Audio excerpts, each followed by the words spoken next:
Hello. Good morning, ladies and gentlemen, and welcome to the 6th annual conference of the Chartered Institute of Administrators and Management Consultants. A warm warning to each and of you, both in person and all those joining us via Zoom, as well as other media, social media handles. Ladies and gentlemen, we are starting today's conference with a prayer. To help us with a prayer to open today's conference is Mr. Prince Odum. Shall we welcome him with a round of applause, please?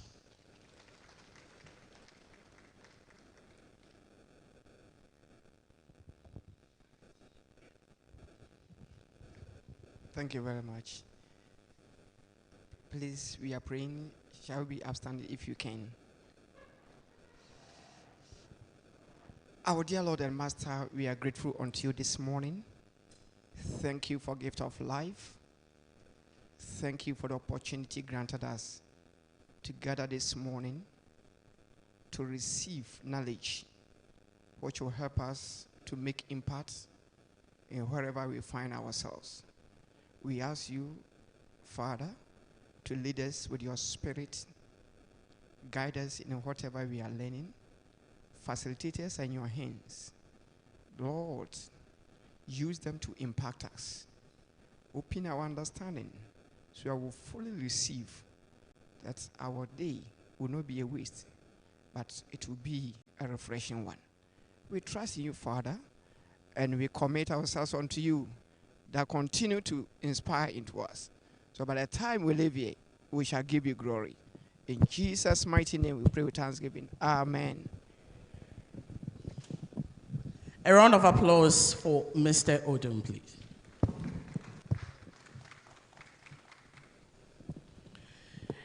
Ladies and gentlemen, the 2030 Agenda for Sustainable Development Goals adopted by the UN General Assembly in 2015 acknowledges that corruption is a key obstacle to sustainable development. Fortunately or unfortunately for Ghana, our Transparency International Corruption Perception Index indicated that our index slightly improved from a score of 40 in 2017 to a score of 43 in 2020, and it has remained there up till 2023. Ladies and gentlemen, corruption affects citizens, both you and I, institutions, and the country as a whole.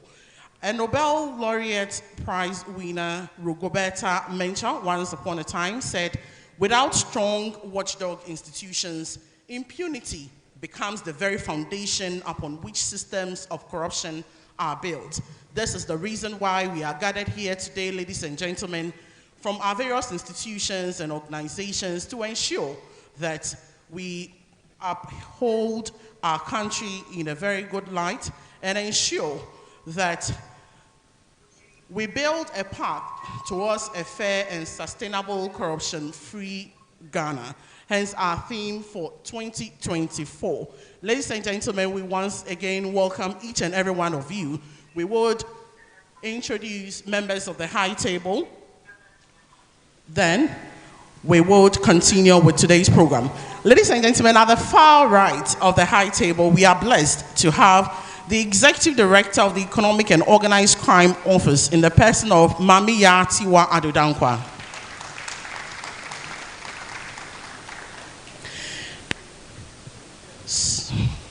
I beg your pardon.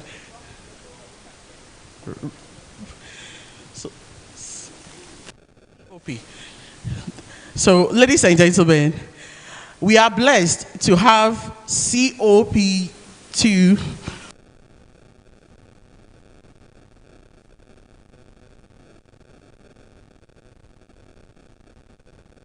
so much.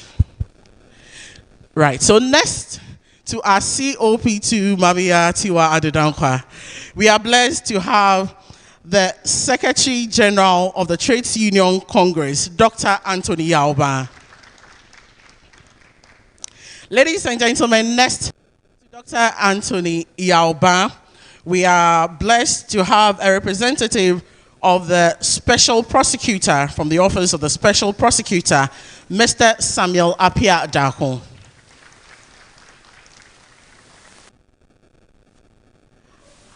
I would skip him a bit.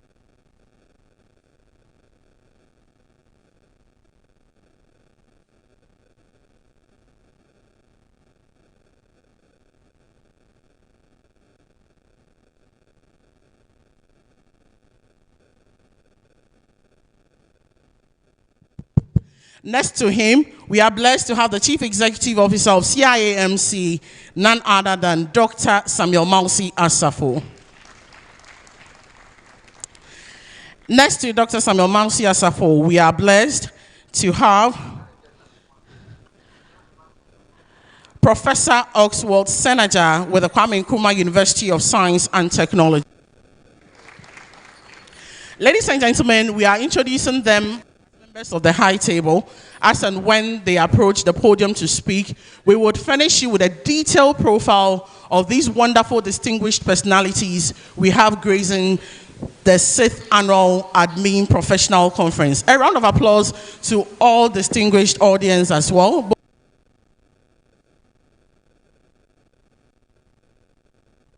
Social media platforms.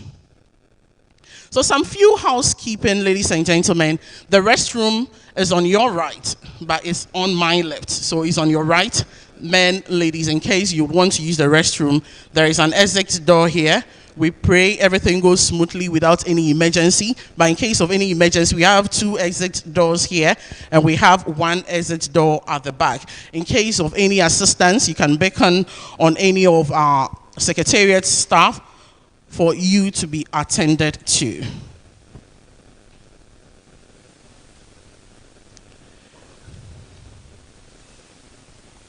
Ladies and gentlemen, we are blessed today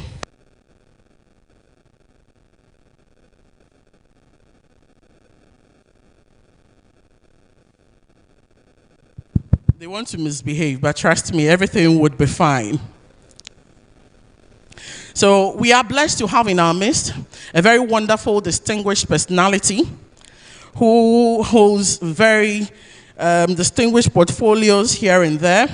We would summarize it. We have details. So after I've introduced him, you can go onto your programs and read more about our chairperson for today's occasion. Our chairperson holds a PhD in ecology from the University of Aberdeen, UK, an LLB, that's a law degree from KNUST, and a qualifying certificate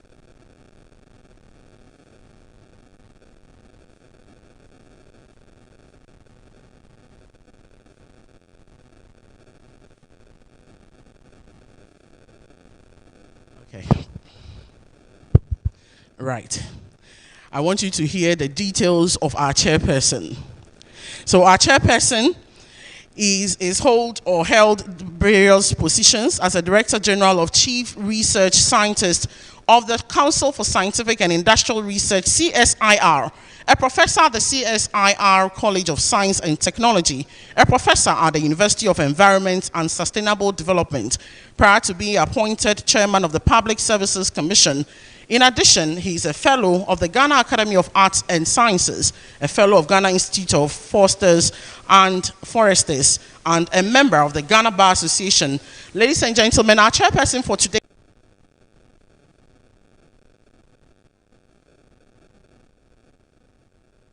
Korean Global Agricultural Technology Corporation Award. Ladies and gentlemen, with a round of applause and a standing ovation, help me welcome Professor Victor Kwame Ajiman, Esquire.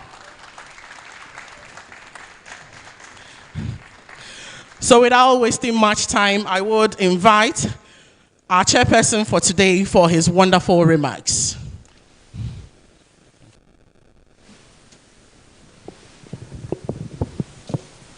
Thank you, Madam.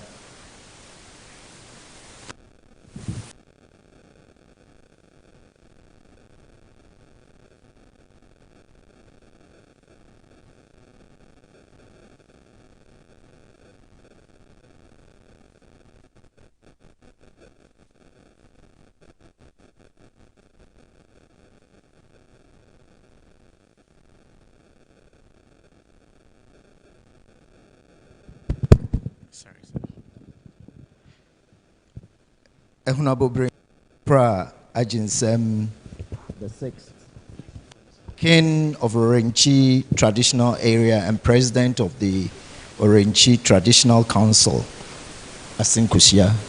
It's a privilege to have you here.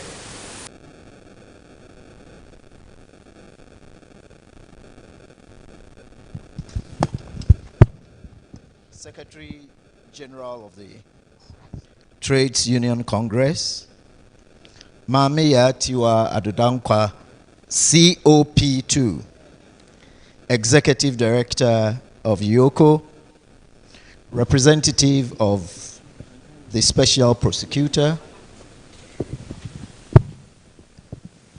I have with me here one of the members of the public sector.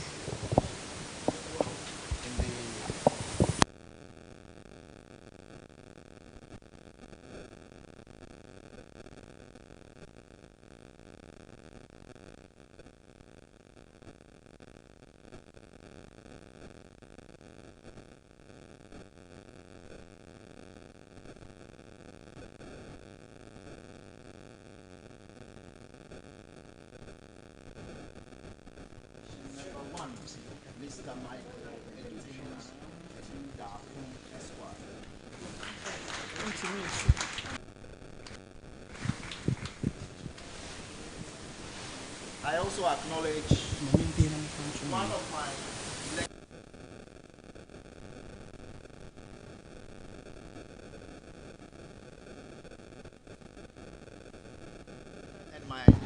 and my prof, KNUST.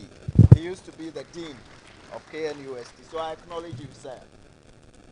And to the executives, board of trustees, and members of CIAMC, I also thank you for inviting me. I have seen to my right the director of administration of the Council for Scientific and Industrial.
Yes, corruption is bad, but we are doing better than others.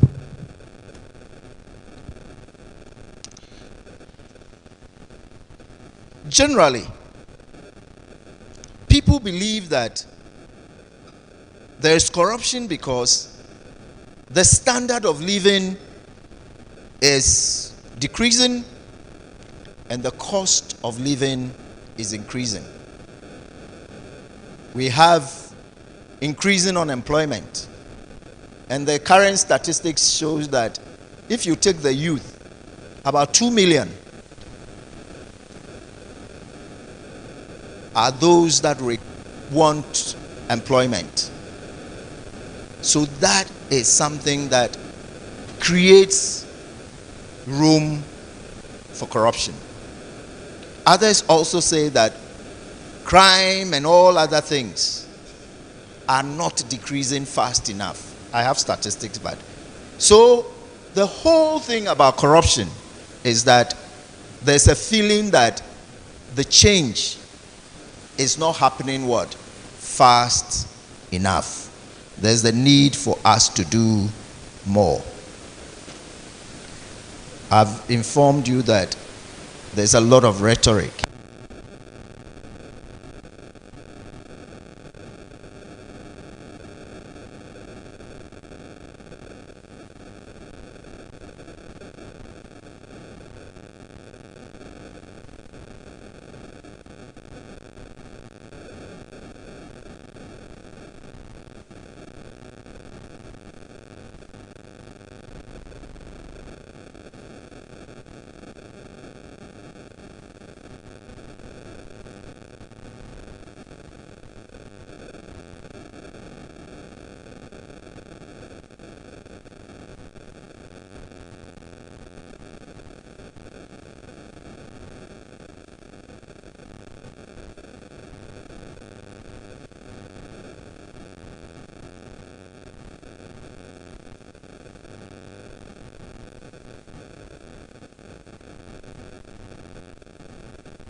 As the chairman puts it, the battle is not over. We shall surely overcome. A round of applause for Professor Victor Kwame Agyemang.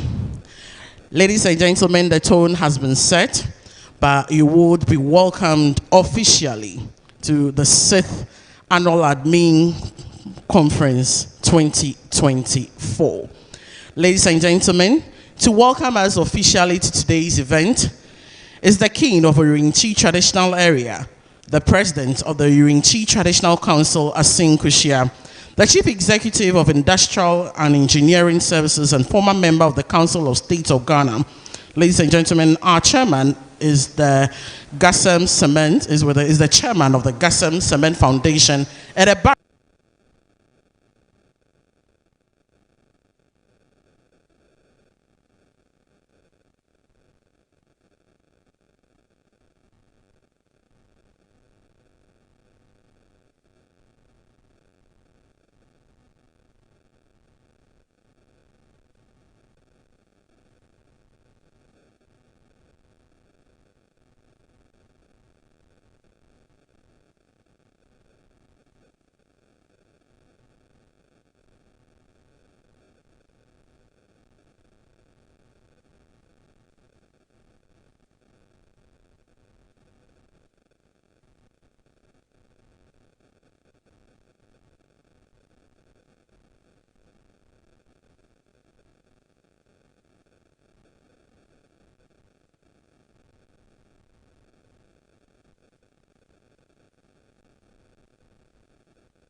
confused.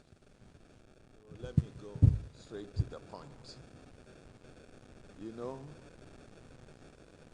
the greed in us, animals don't have it. I'm telling you, the greed in us, animals don't have it. If a lion is hungry and it catches an antelope and eats it, tens of antelopes can walk in front, it won't touch. It won't touch. Because the lion is full, is satisfied. So he won't touch.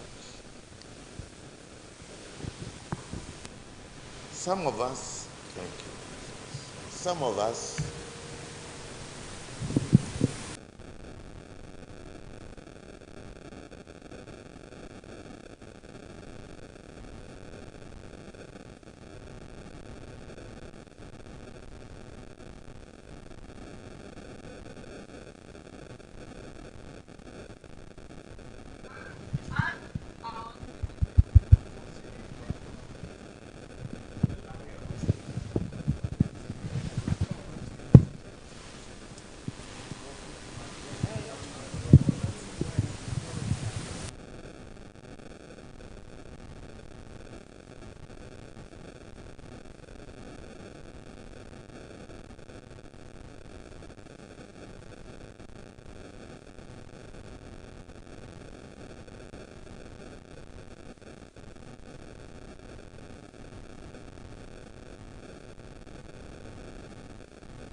say that today about 70% of membership came on time. It used to be 23.12. Now 75% came on time. And those who came late, about 5% covered their faces in shame. So I'll forgive them. I woke up at 3:30 this morning from Ayamfuri, Dunkwao, on Ofin. I took a car, took me 3 hours to Kumasi to catch 7:30 plane to the airport to be here on time out of respect for you. And I demand that respect back. I don't believe there's any good manager who is not punctual. I don't believe that. It's a dichotomy. There's a conflict. You cannot say there's a very, very good consultant, yet he has unpunctual behavior. I can't accept that. Can't. So that improvement must be acknowledged by yourselves. Give yourselves a clap. Distinguished ladies and gentlemen, almost my son Okwame, Professor Chairman, here they don't clap. So if you want it, you will struggle. Me, I threaten them before they clap for me. I tell them if they don't clap, I will talk and talk and talk. So it's not surprising. I apologize on their behalf. Ghanaians don't clap. They even go to concerts, they're enjoying it, and yet they don't clap. There's something on our palms that does not encourage clapping, but it is an appreciation. So please, for our society, let us be known to be those who clap joint, so that when people come here, they will feel wanted. Distinguished ladies and gentlemen, let me very quickly welcome you this morning, especially our guest speakers. When my own friend Anthony was being introduced, the Secretary General of Trade Union, I couldn't resist, and I put End State Hotels Limited.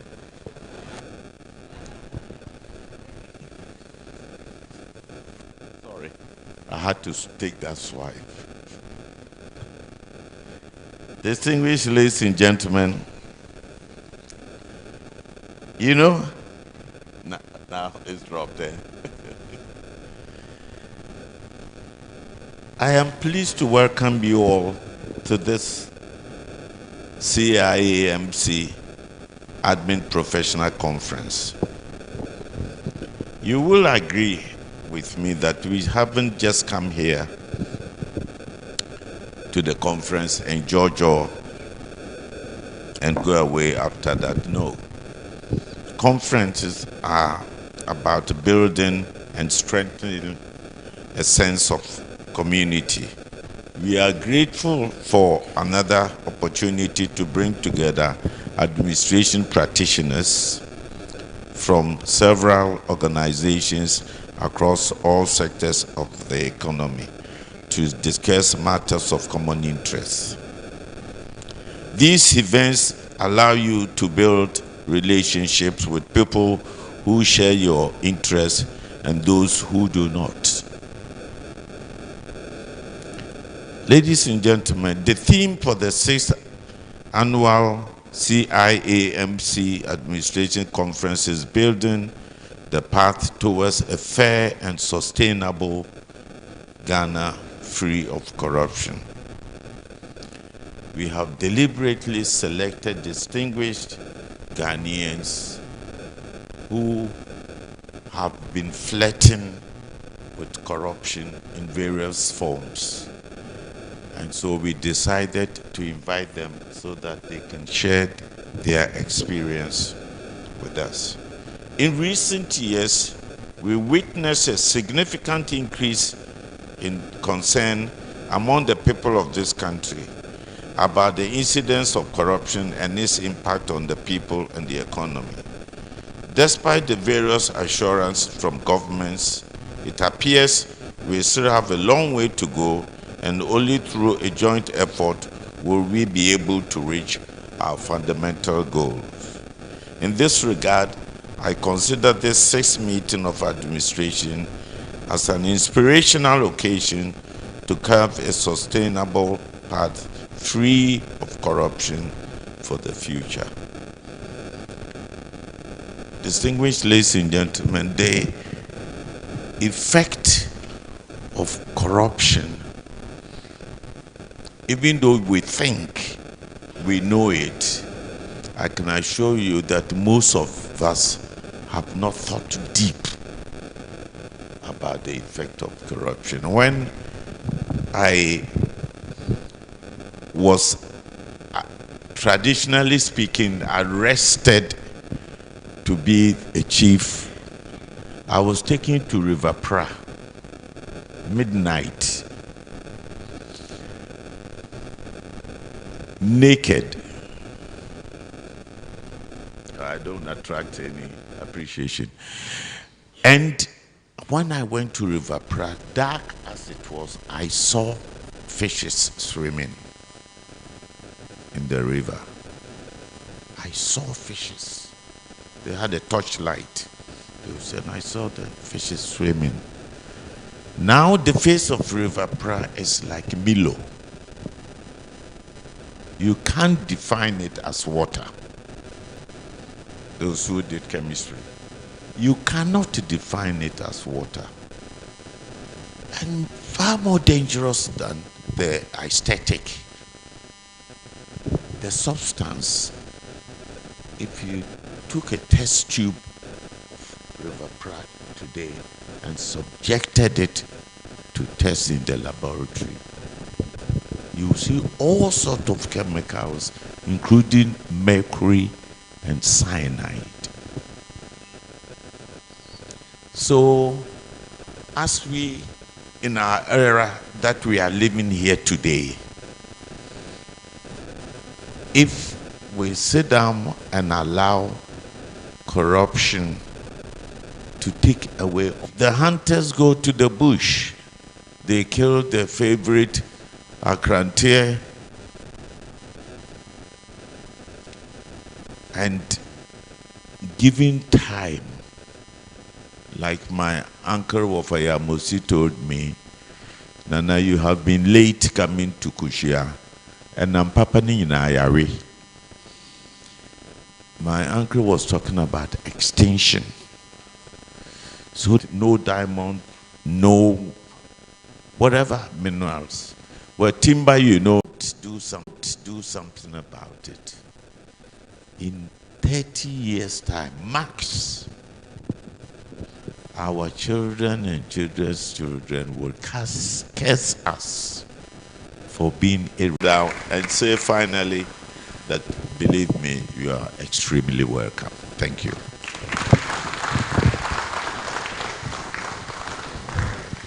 Please keep the applause coming for Nana.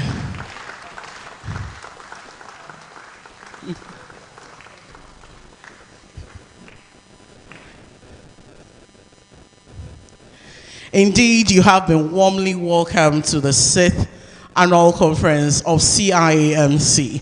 Ladies and gentlemen, the 2024 edition is blessed to have me, Naja Gliago, as your moderator, as well as Genevieve Ikwamwa. Ladies and gentlemen, at this juncture, I would introduce you to my co-MC to take it from here. A round of applause for her, please. Hello, good morning. Oh, I can hear you. Good morning. We are pleased to have you here, and a very big thank you to the management of CIMC. You're redefining administration, the scope of administration, and the practice of administration. Now, without much ado, I'd like to welcome the CEO of CIAMC to officially welcome us. Ladies and gentlemen, please, a round of applause.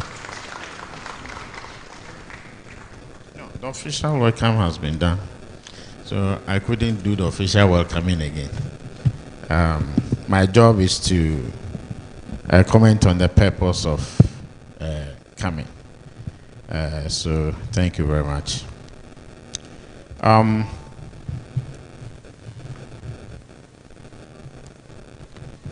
Good morning once again. Permit me to start on the protocol already established by the chair for the occasion and then the chair of the Board of Trustees.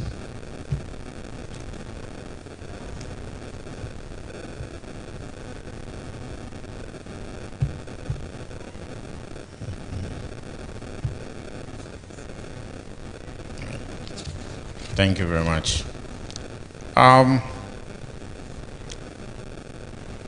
The primary objective of our meeting today has been detailed out by the chair, but I want to add that the main goal of the sixth conference is to equip administrators to work towards eliminating corruption, enforcing values, and creating a sustainable environment for growth and development.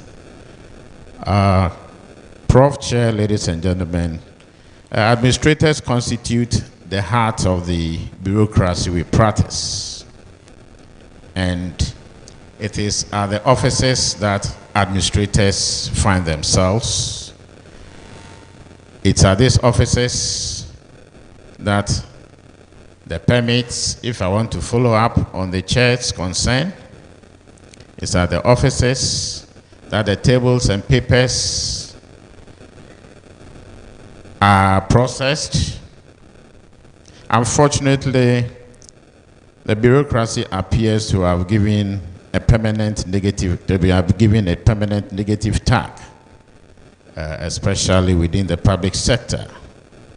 So whereas bureaucracy is to help us keep order, it has been tagged as the basis and source of corruption because of abuse of power, among others.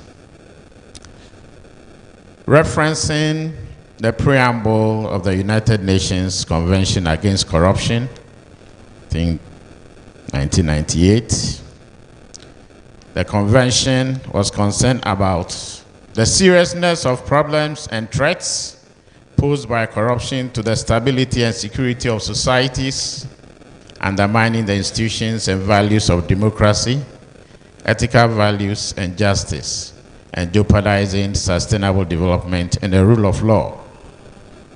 They were also concerned about the links between corruption and other forms of crime. They were concerned further about cases of corruption that involve vast quantities of assets which may constitute a substantial proportion of resources of the states and that threaten political stability and sustainable development of those states.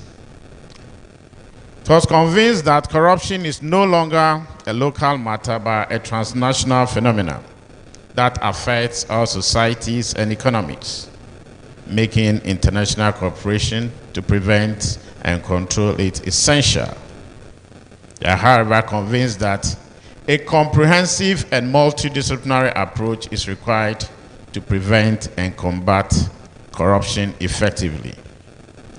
So bear in mind that the prevention and eradication of corruption is a responsibility of all. The leadership of CIMC organizing this program today, focusing very much more on the role of the administrators, because administration is the center of the success of every organization, and administration is the center of the success of our country, Ghana, and beyond. So, administrators, do we see ourselves as facilitating corruption, or do we see ourselves helping to eradicate or stop corruption? So the purpose here is to prepare us, for us to think and see the context in which we can work and contribute towards the development of our country and beyond. And it's on this note that we have these erudite speakers who will be here, and we all want to be very frank. We want to live here celebrating that administrators are going to play the front role take the frontal responsibility to ensure that our society is eradicated or corruption is allowed to the minimum. Our theme for this year focuses on development administration, and it's in fulfillment of that. That this is one of the critical roles that administrators can also play to help our country, Ghana, grow. So, on that note, I want to invite all of us to play a critical role and support the speakers even as they prepare us for this long journey. Thank you very much.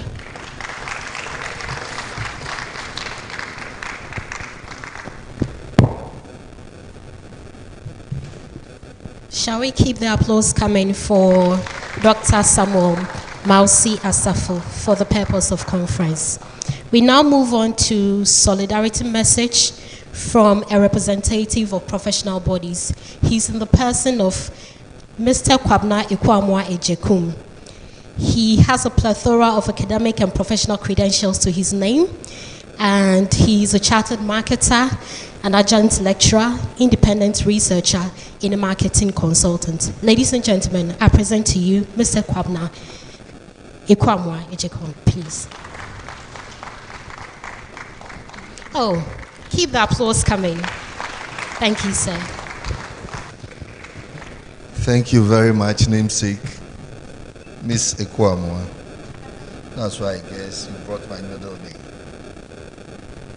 The chairman, Prof. Victor Kwame Ajiman, Esquire, chairperson of the Public Services Commission. I guess I owe you something, but I'll deliver before close of the year. Your Royal Highness, who happens to be an old boy of Ghana National College, that school that Nkrumah used £10 to build, for which I'm the global president, and that school that has a lot of rich history in terms of the fact that before Ghana was named Ghana in 1948, we were Ghana National College. Please put your hands together for that school.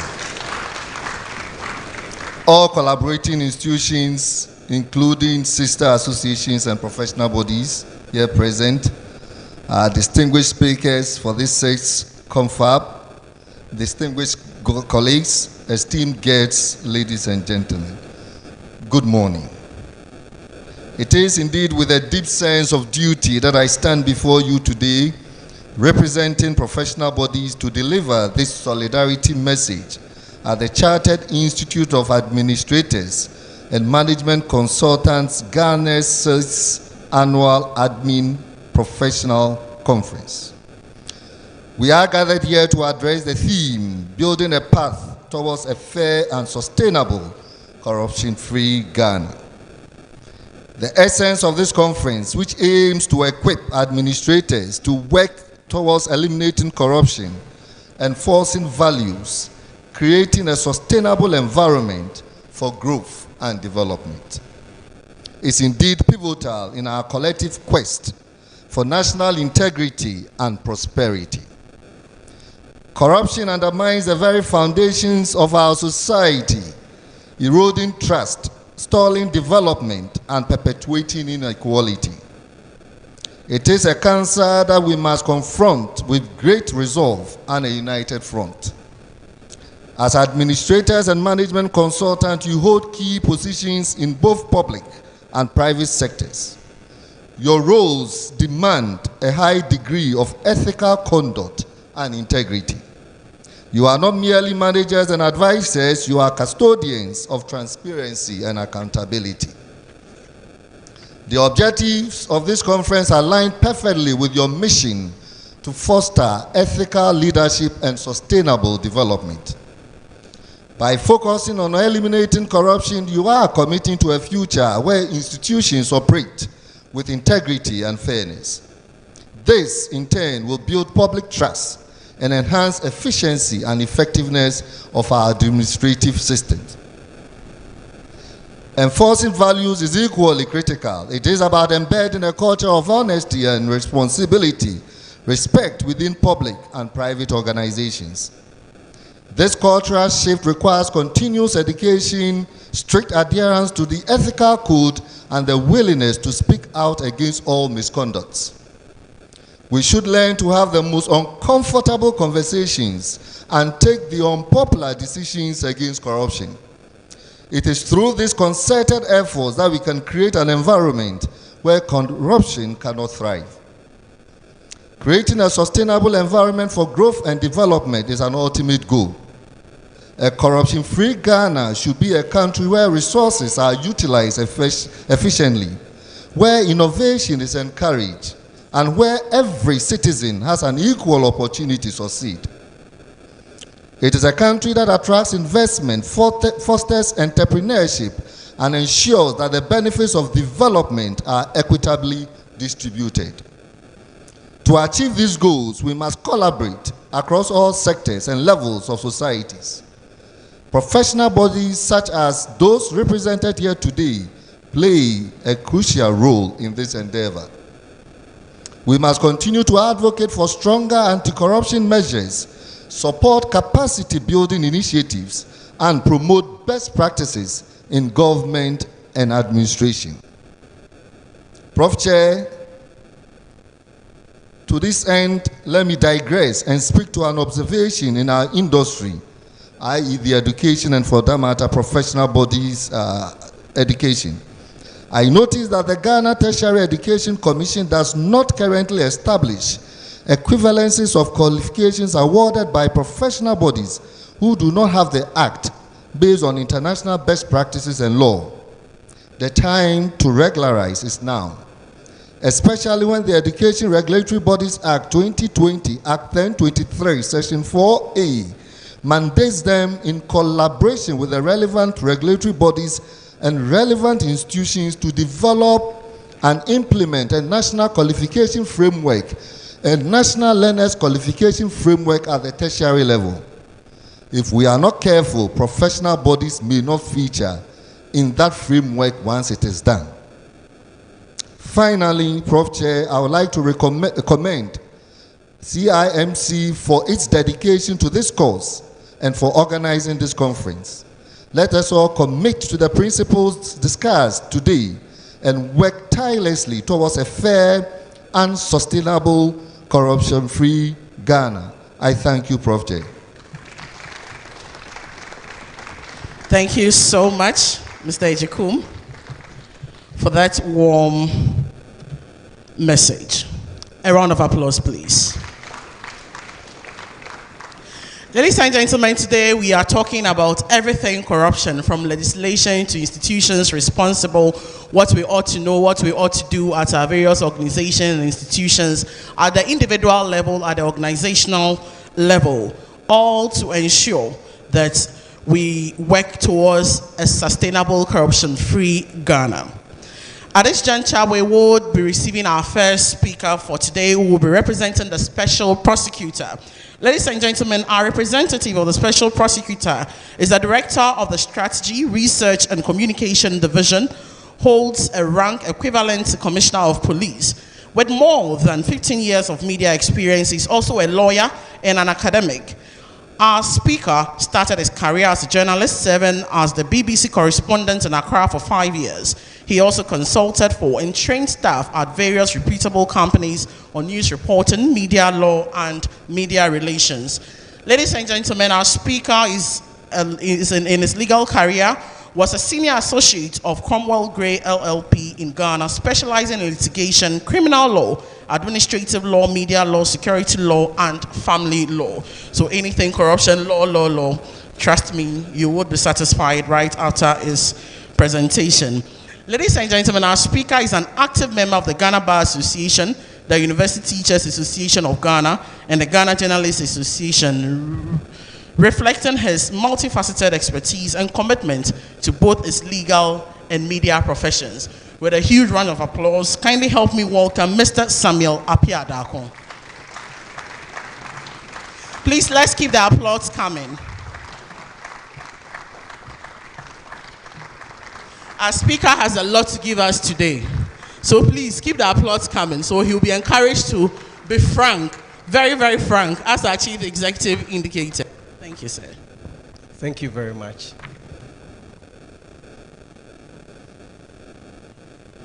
Our chair for the conference and chairman of the Public Services Commission, Professor Victor Kwame Ajiman, the board chair of the Chartered Institute of Administrators and Management Consultants, and king of the Orange traditional area, Uhunu Bobrim Pra Ajin Siam the Sixth. Forgive me, sir. The Secretary General of the Trades Union Congress, Dr. Anthony Yauba, the Executive Director of the Economic and Organized Crime Office, COP Mamiya Tiwa Adudankwa, the Chief Executive Officer of the CIAMC, Dr. Samuel Mawusi Asafo, administrators and management consultants, distinguished ladies and gentlemen. The Office of the Special Prosecutor, popularly referred to as OSP, is honored to be invited to the 2024 Annual Conference of the Chartered Administrators and Management Consultants. The Special Prosecutor, Mr. Kisie Jabin, really wanted to be with you here in person. However, other urgent anti-corruption business has called him away. He sends his regards and has asked that I convey this message to you. Our charge today is to explain what amounts to corruption and why we should continue to talk about it. Although the topic of corruption may seem over-discussed, its impact on our lives makes it an untiring topic.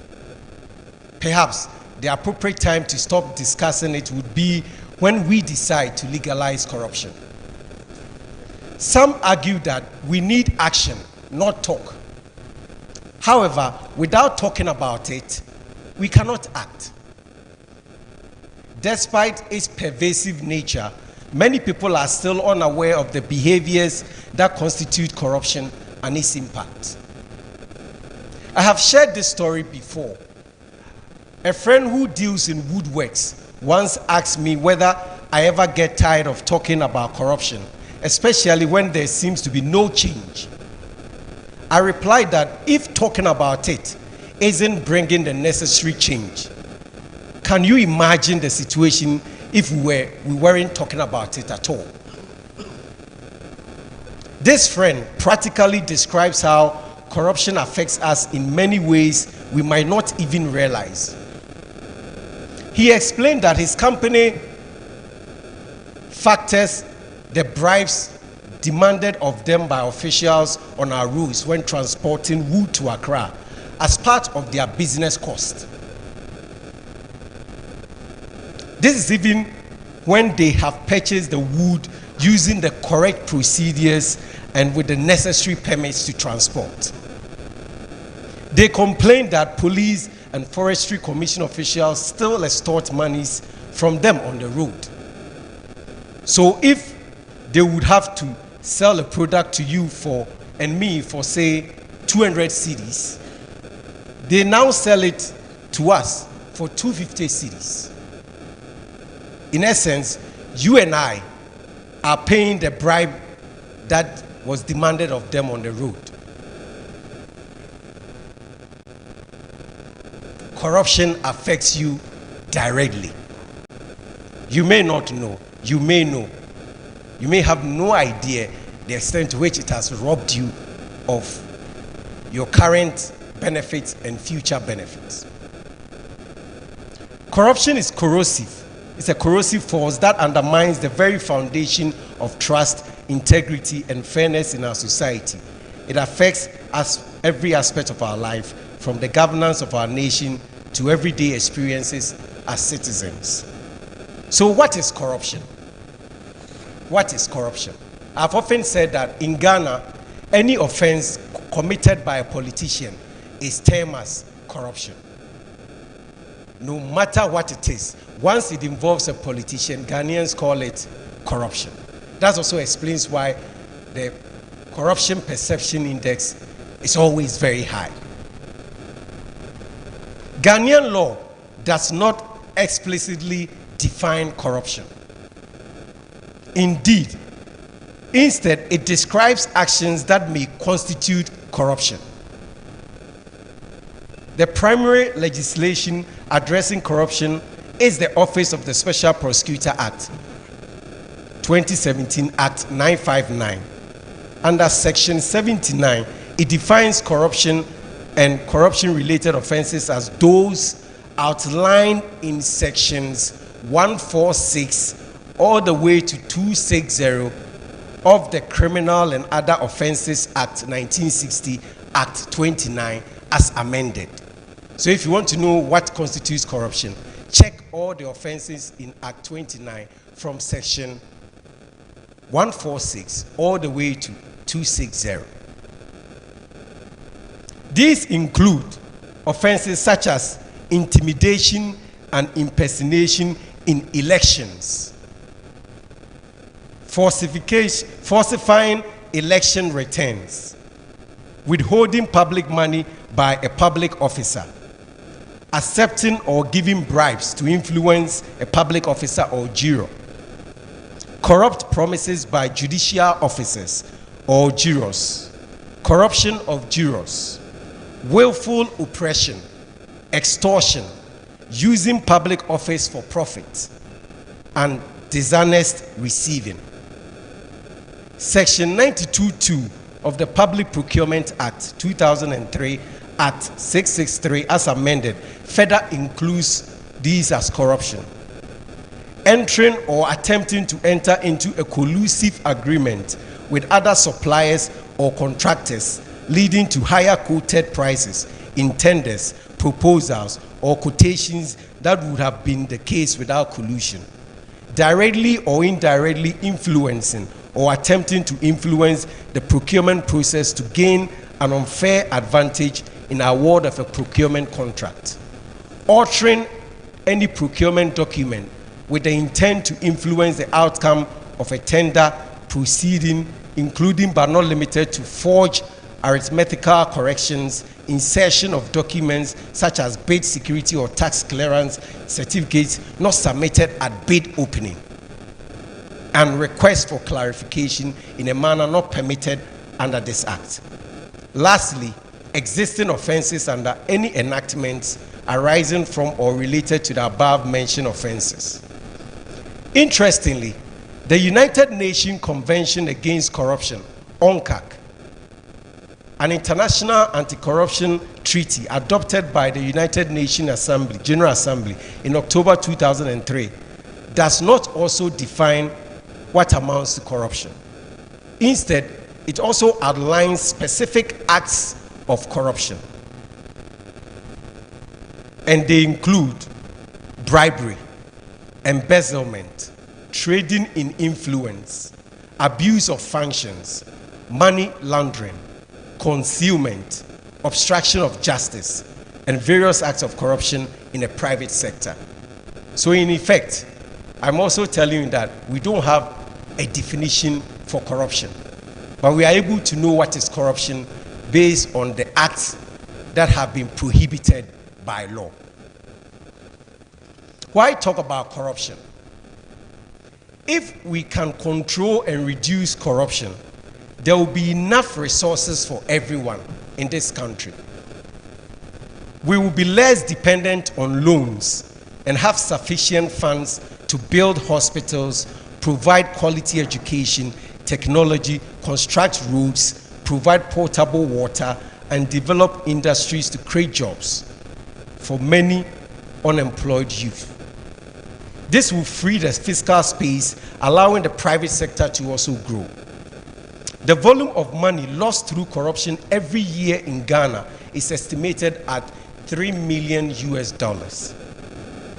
3 billion, forgive me, US dollars. That is sufficient money going into the pockets of a few privileged individuals instead of benefiting the over 34 million people. Ghanaians should talk about corruption because it remains a significant barrier to the national development and prosperity. Corruption siphons off valuable resources that could otherwise be used to improve infrastructure, education, healthcare, and other critical public services. At the OSP, we have been alarmed about the increase in the number of corruption and corruption-related complaints we receive. We've been alarmed. Some of the cases we have looked into cover situations where public officials are alleged to have allocated to themselves state lands, including protected forests, Ramsey sites, or that so much money belonging to the state is found in both public officials and private persons' hands, or that public officials connive with private persons to bloat contract sums and share the surplus. When officials and businesses engage in corrupt practices, funds intended for public projects often end up in private pockets, leading to poorly executed projects, or worse, no projects at all. This misallocation of resources hampers progress and perpetuates a cycle of poverty and underdevelopment. Moreover, discussing corruption helps to raise awareness and educate the public about the various forms it can take and the severe impact it has on society. Let us focus a bit on elections. Corruption during elections, whether in political party primaries or national elections, has become rampant. Those seeking power pay for it, and those granting the power sell it. It has turned into a market of vote selling and vote buying. Unbeknownst to many, this process often results in electing individuals without integrity.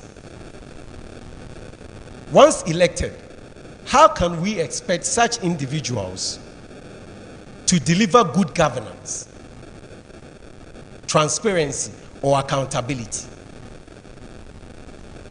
Elections are frequently seen as a time to reap benefits, with the infamous saying, "It is our turn to eat." Capturing this sentiment, people treat elections like a cocoa harvest season, focusing on personal gain rather than the collective good. This mentality undermines the democratic process and allows corruption to thrive, as elected officials prioritize their interest over public service. Ultimately, this cycle of corruption erodes trust in the electoral system and governance. To break this cycle, it is crucial to foster a culture of integrity, accountability, ensuring that those elected are genuinely committed to serving the public's interest. Many Ghanaians may not fully understand how pervasive corruption is or how it affects their daily lives. By fostering open conversations about corruption, citizens can become more informed and vigilant, recognizing corrupt practices when they occur and understanding the importance of accountability and transparency. This collective awareness is crucial for building a society where corrupt behavior is less likely to be tolerated or go unchallenged. The OSP is firmly committed to combating corruption in public elections and has developed strategies to address and prosecute such incidents in the upcoming 2024 presidential and parliamentary elections. Furthermore, a dialogue about corruption can galvanize citizens to demand better governance and political will from our elected and appointed officials. When people regularly discuss and highlight corruption, it puts pressure on policymakers and public officials to enact and enforce stronger anti-corruption laws. It also empowers civil society organizations and the media to investigate and expose corrupt practices. By keeping the conversation alive, Ghanaians can collectively push for a systemic change that promotes integrity, fairness, and justice. There are still many fundamental laws that anti-corruption agencies like the OSP need to effectively fight corruption, including provision for reverse burden of proof in cases of unexplained wealth. In many jurisdictions, the anti-corruption body is tasked with proving that an individual's legal income does not match their assets. Once this is established, the burden then shifts onto the individual to now tell the whole country how he or she came by that wealth. But in Ghana, the burden continues to rest all the time on the prosecution. And sometimes it's not that very easy to lay hands on direct evidence of corruption. And we think that if Ghana is able to amend its laws to include the reverse burden, it will hasten a lot of the cases that law enforcement agencies investigate. We also think that Ghana needs a Corrupt Practices Act, one law that codifies all corruption and corruption-related offenses. Currently, they are scattered and very restrictive. The mandate of the OSP is clear: to investigate, prosecute, grant corruption. Let me repeat. The mandate of the OSP is to investigate and prosecute, grant corruption, and prevent corruption and corruption-related offenses. This responsibility is not merely a legal obligation, but a moral imperative to safeguard the fabric of our society and the future of our nation. Through our dedicated efforts, we aim to restore integrity, accountability, and transparency in both the public and private sector. Our office has made significant progress in uncovering and prosecuting high-profile cases. We have initiated investigations into numerous allegations of corruption involving public officials and private entities. These actions have not only brought wrongdoers to justice, but have also sent a powerful message that corruption will not be tolerated in Ghana, and that no one is above the law. Impunity thrives when the powerful are convinced there will be no consequences when they engage in corruption. Our public education campaigns have further raised awareness about the detrimental effects of corruption and the importance of integrity in public life. The fight against corruption is ongoing and requires the collective effort of every citizen. We must remain vigilant and proactive in identifying and addressing corrupt practices at all levels. By also instilling a strong sense of ethics and responsibility from a young age, we can cultivate a generation that values integrity and rejects corruption. Just today, my office has published some wanted notices of people who are needed to help in a corruption investigation.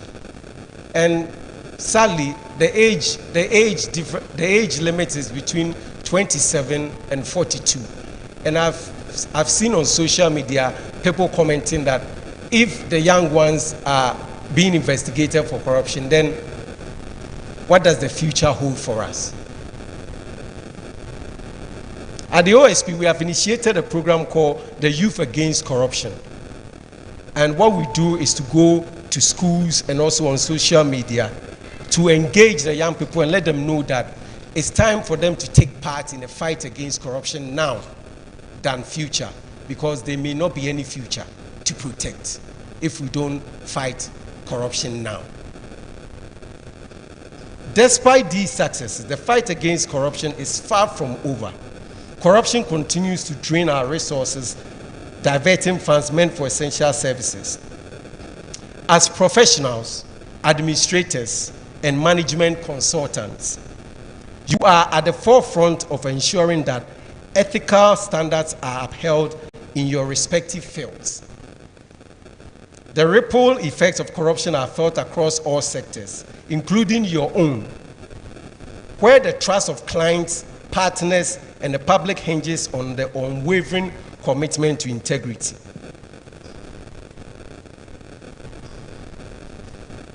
The Office of the Special Prosecutor recognizes the vital role that professionals like you play in this fight. We believe in a collaborative approach where public institutions, private entities, and professional bodies work together to foster a culture of integrity. We are committed to providing the necessary support and resources to ensure that corruption is detected, reported, and eradicated at all levels. With such cooperation, the OSP, under its Regulation 31 of LI 2374, can work with you to identify cases of corruption in your areas. This includes addressing issues in regulation procedures and administration, such as lack of internal controls or ineffective mechanisms. It also involves tackling external influences like public attitude, culture, traditions to help prevent corruption. And finally, before I conclude, we are also of the opinion that Ghana may have to do something drastically about pay levels. A friend of mine who recently came from the United States was alarmed at how much they've had to spend within 1 week that they've been in Ghana. When they brought dollars, they changing it, they thought they had a lot of money. But after 1 week, she called me and said, Jack, what's happening in your country? The money, it seems to vanish. You people are magicians. How do you live? Then I said that, yes, we are magicians. But as to what magic, I cannot tell. Because many people live above their pay, their salaries. How do they get those monies? Is it legitimate or illegitimate? I went to a public institution where a very low, when I say low worker, I mean the grade, the person is at the bottom, and the person was holding an iPhone 15. That's the latest iPhone. Yeah, so I beckoned, I deliberately asked, whoa, when did you buy it? He said, oh, it was a gift. And in this country, we don't know what is a gift and what is corruption. The line is not so drawn. And if you attempt, they will chew you up.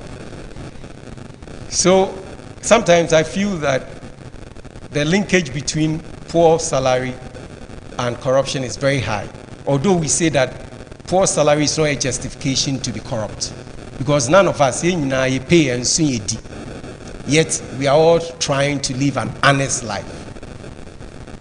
Finally, let us remember that the battle against corruption is not just the responsibility of the Office of the Special Prosecutor or other anti-corruption agencies.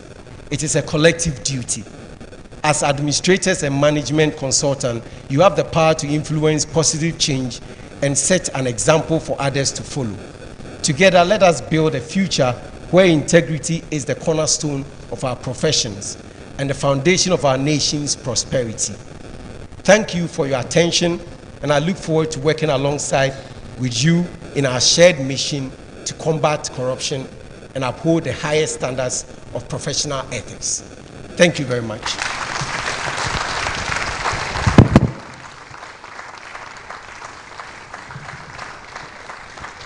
Thank you, Mrs. Samuel Piadaku. That was very instrumental. Thank you so much. Thank you so much. So what I took today is that all Ghanaians are magicians. True? True? No way. Okay. So that is why the CIMC is advocating that we build a path towards a fair and sustainable corruption-free Ghana by this 5th conference that we are holding. Ladies and gentlemen, we are moving on to another presentation by a very known unionist. He's in the person of Dr. Anthony Yao Ban. He's a Secretary General, Trade Union Congress. He holds a wealth of academic and professional credentials to his name. He's currently a member of the governing body of the International Labour Organization in Geneva, Switzerland, and National Development Planning Commission of Ghana. He's previously served on the management committee of the Institute for Statistical, Social, and Economic Research of the University of Ghana, advisory body of the International Center for Development and Decent Work of the University of Kassel, Germany, National Pensions Regulatory Authority of Ghana, Ghana Statistical Service, and eminent advisory committee of the Electoral Commission of Ghana. Ladies and gentlemen, he's speaking on the role of values and internal organizational structures. Shall we please welcome Dr. Anthony Yao. Oh, please keep the applause coming. Thank you, sir. Welcome.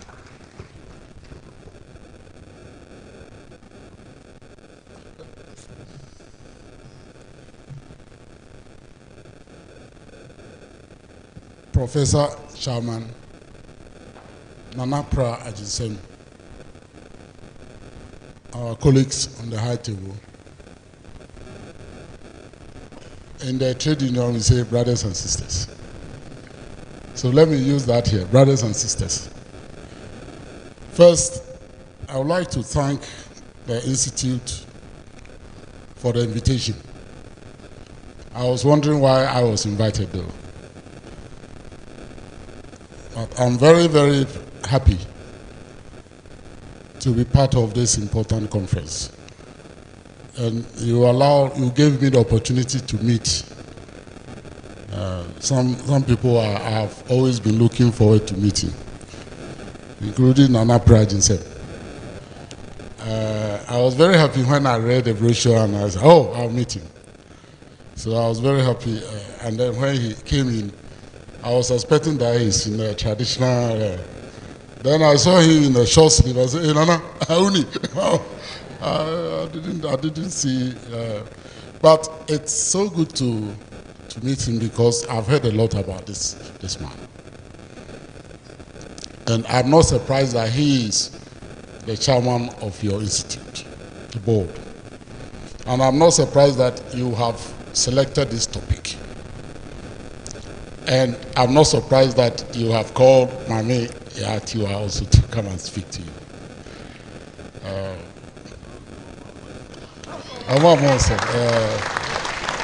Okay, now I know you don't clap, so I don't expect it. Yes. The first speaker has already discussed in great detail corruption and its various forms from a legal standpoint.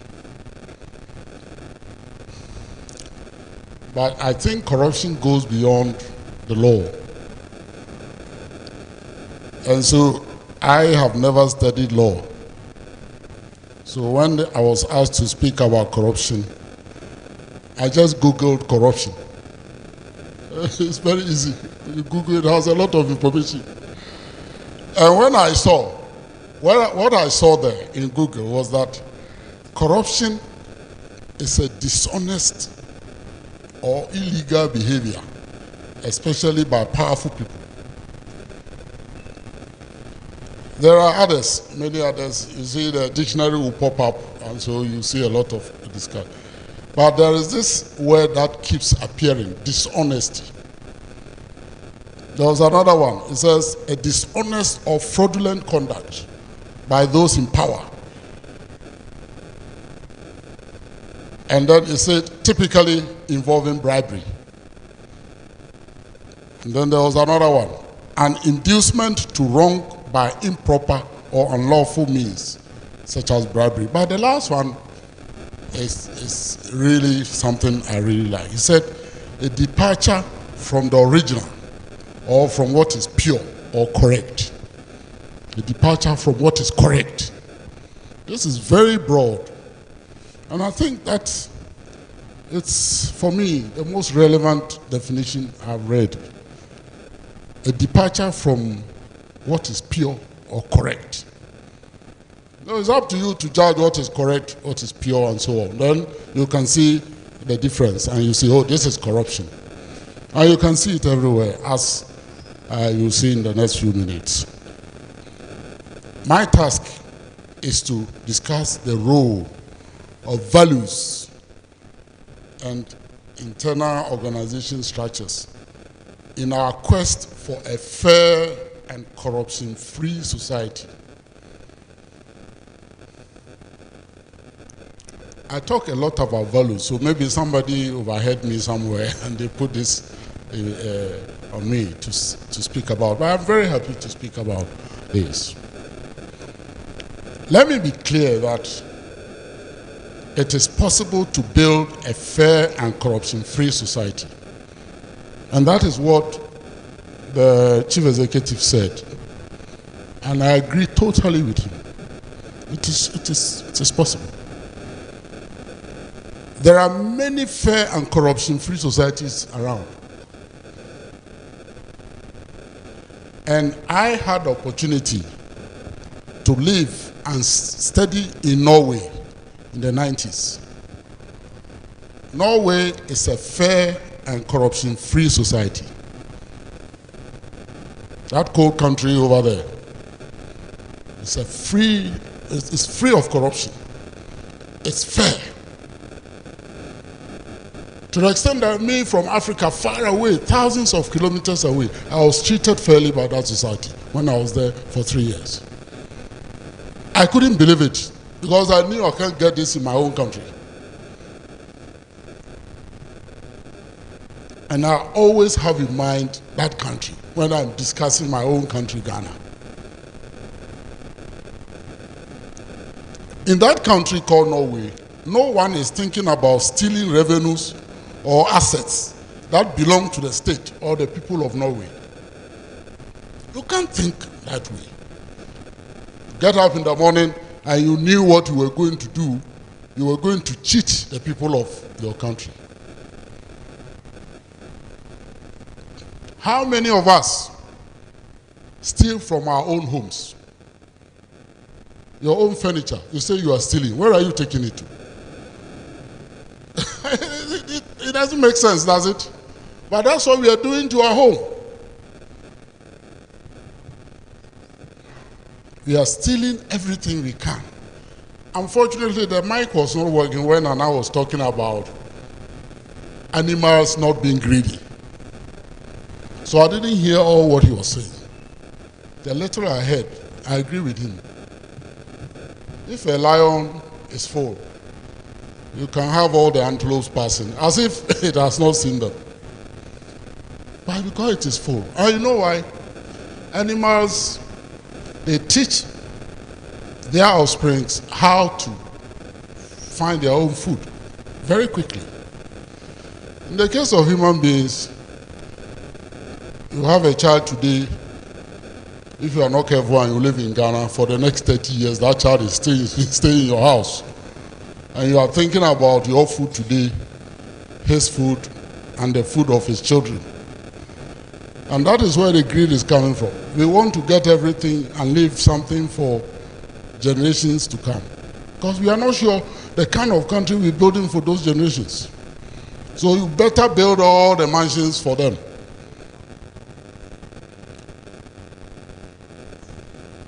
I have also had the opportunity to visit other countries that I think are corruption-free. And these are mainly the Nordic countries, Denmark, Finland, and Sweden. If you have the opportunity to visit these countries, you will see, obviously, that this is a fair society. This is corruption-free society. You see it everywhere you go, right from the airport.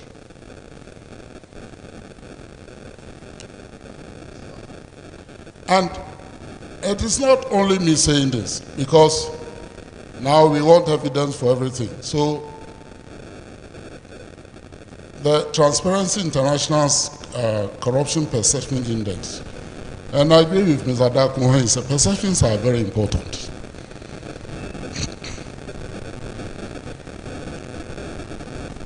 And sometimes we pay too much attention to evidence. What is the evidence? One of our presidents came, when he was campaigning, he was talking about zero tolerance for corruption. And then when he assumed office, he was talking about evidence for that corruption. Because you never get. But you don't need to believe that there is gravity for you to behave properly. There's gravity, whether you see it or you like it or not. And those who know it's there, they build all our aeroplanes and all the things that help us to live normal lives, knowing that there's gravity, even though we haven't seen it before. That's why when you lift something, it falls. You can't imagine that this earth have gravity in it, but it is there. In the same way, corruption is everywhere, whether you see it or not. But you see the effect, you feel it. And that's the point he made earlier about people who collect money on the roads and then they top up, they mark it up, their prices. You pay for it. without you knowing. So if you look at the Corruption Perception Index for 2023, you will see that Denmark, Finland, Norway, Sweden, these countries, they are among the first 6 countries with very high scores, meaning corruption there is insignificant. But when I looked at the table, one thing I observed was Singapore. Singapore came 4th, or it's 5th. And I was pleasantly surprised that this country, because I have read about Lee Kuan Yew, and I have listened to a tape when he was 90, a lot of journalists came around him and he spoke to them for about 45 minutes. And I listened to it. And I said, yes, this is the kind of leader we want. Because he lived by what he said. And then I looked for Ghana. Of course I looked for Ghana. And I found Ghana somewhere number 70 out of 180. I thought, oh, so it's not too bad. But anyway, these are all perceptions. So I can feel corruption more than these people who gathered this CPI. I think there is more corruption in Ghana than this. And somebody said, if indeed Ghana is in the middle, then those down there, I can imagine, or I cannot imagine. And so I checked, who is the last? Who is the last?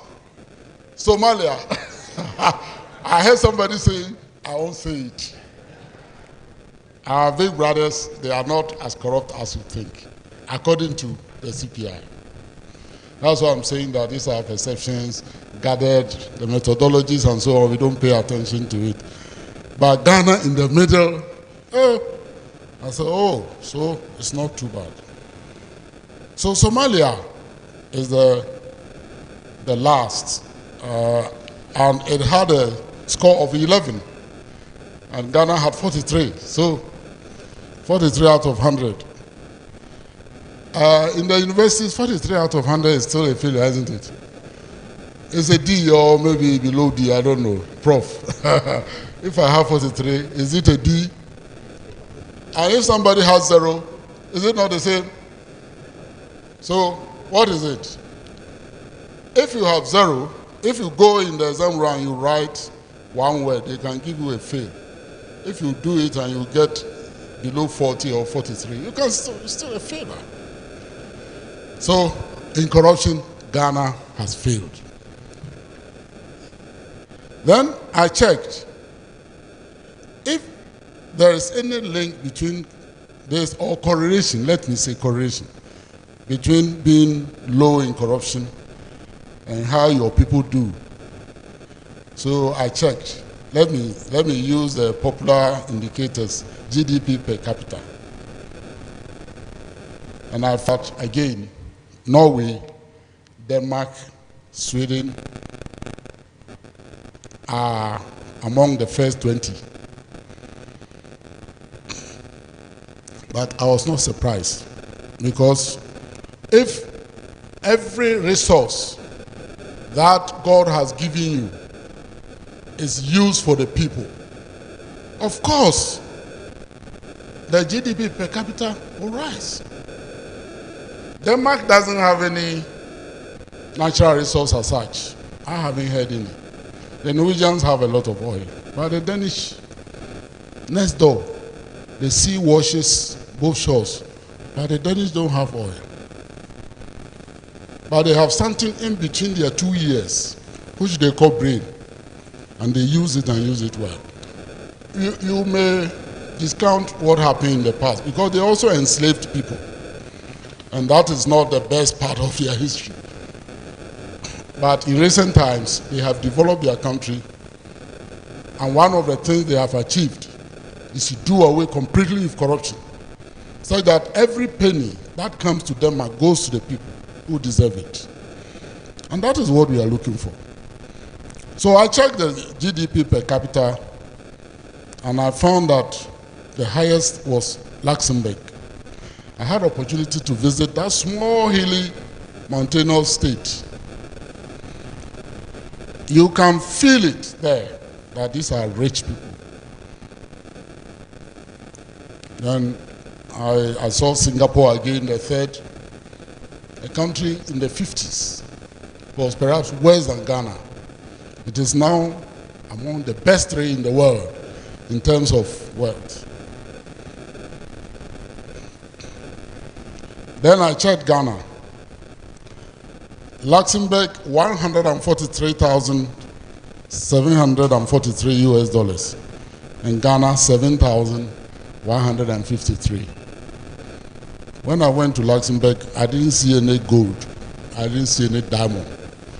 I didn't see forests or the oceans and so on, but they have managed to raise their per capita to 143,000.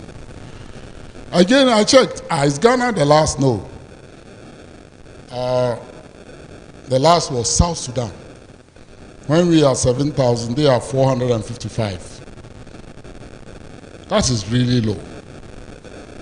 But again, as I said, university grading, if you get 1, it's almost the same as getting 40.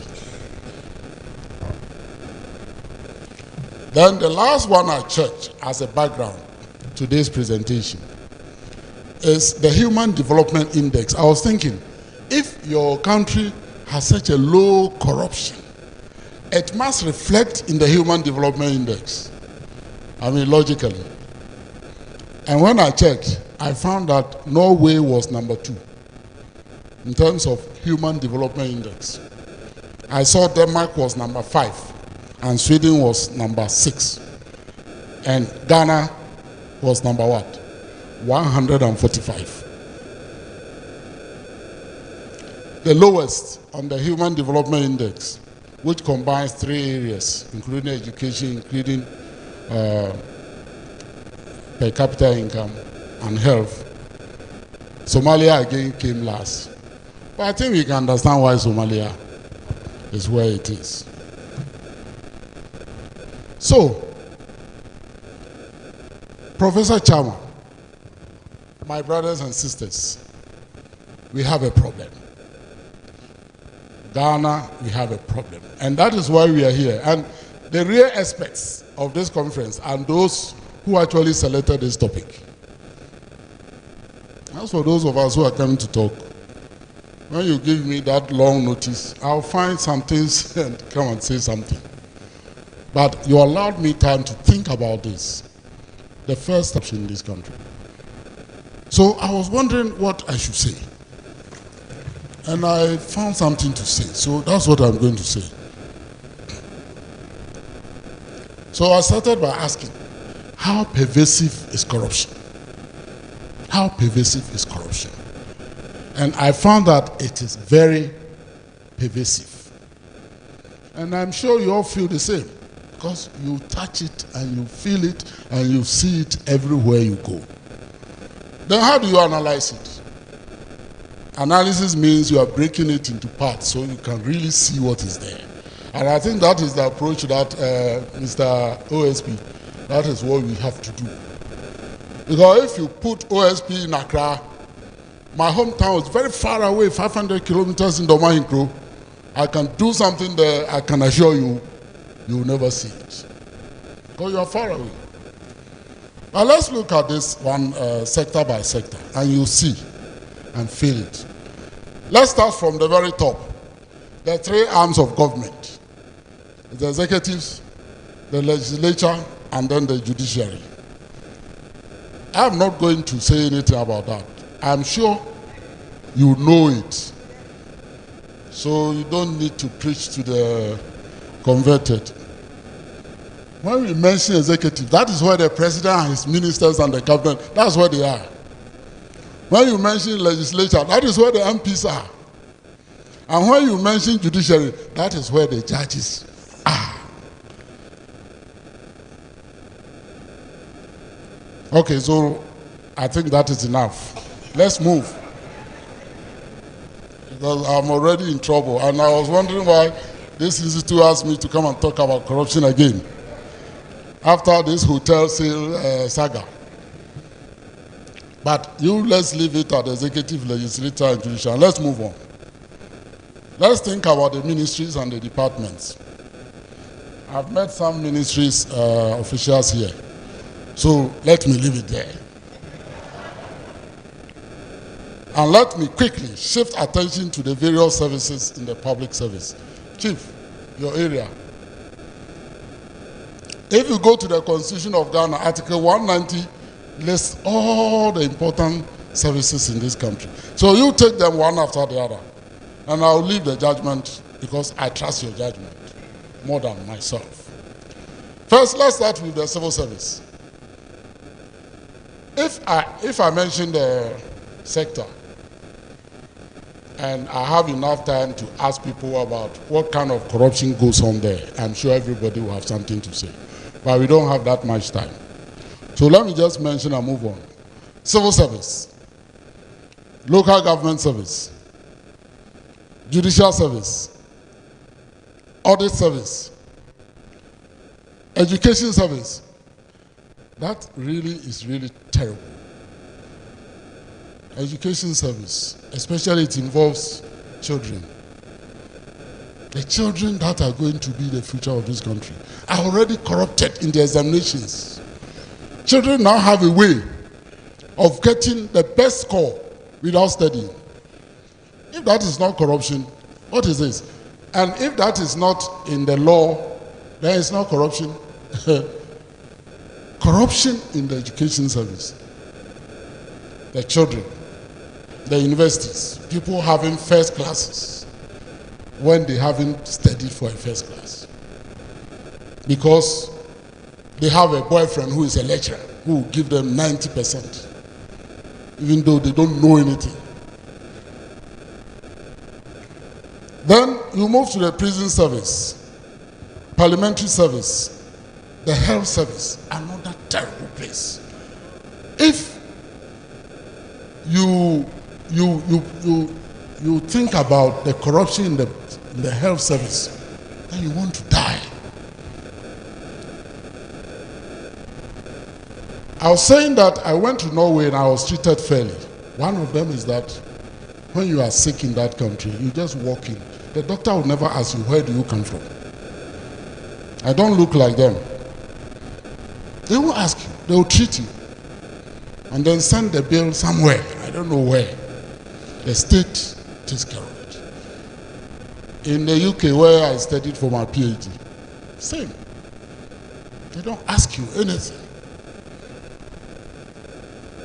But in Ghana, people are dying just because they cannot pay 600 Ghana cedis. And some people will sit by and get that person to die.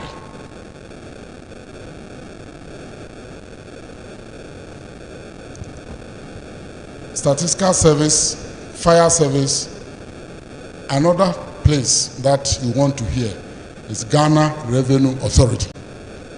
I take a cue from Nana's advice that you want nothing less than frankness, and I'm going to go by it.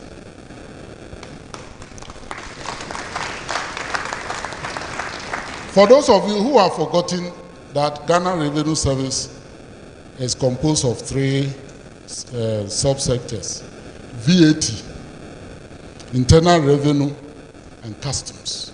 These three come together and they call it Ghana Revenue Authority. Again, I leave the judgment to you. The corruption.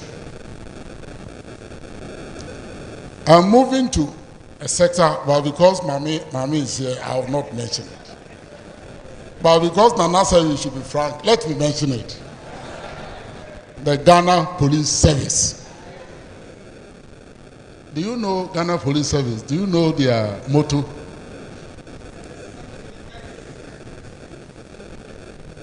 I'll leave it there. Then move to Immigration Service. Because of Mami, I won't say much about police service. When I meet her in her office, I'll say a lot more. Immigration Service. They are here too. Oh, then let me not go on. No, just because of my time. Otherwise, I have a lot to say about the police service and immigration service. But I don't want to go beyond, because we already lost 1 hour on the time. Okay, we can also check what is happening in the military. I will not say much there or two. I don't think there's any Sujaman here. Let's go beyond and then go to the commissions, the authorities, the agencies, and let's check what is happening in the state-owned enterprises. My good God, state-owned enterprises is terrible. The CEOs are among the best paid people in this country, but they make the huge losses for us to pay. Some of these things are detected by the Auditor General every year, and they make a circus about it in Parliament, and nobody gets punished. Painful. Yesterday, I listened to the minister who proudly said that, the Minister of Finance, we have managed to reduce, do you know they didn't call it corruption, they say irregularities. It's a nice name for a bad thing. 5.2 billion they saved. Oh, thank goodness. If they manage to save 5.2 billion, you can imagine what they didn't find. And in Ghana, we give nice names to bad things. If somebody is a trickster, do you know how they call him? Smart. I call him smart.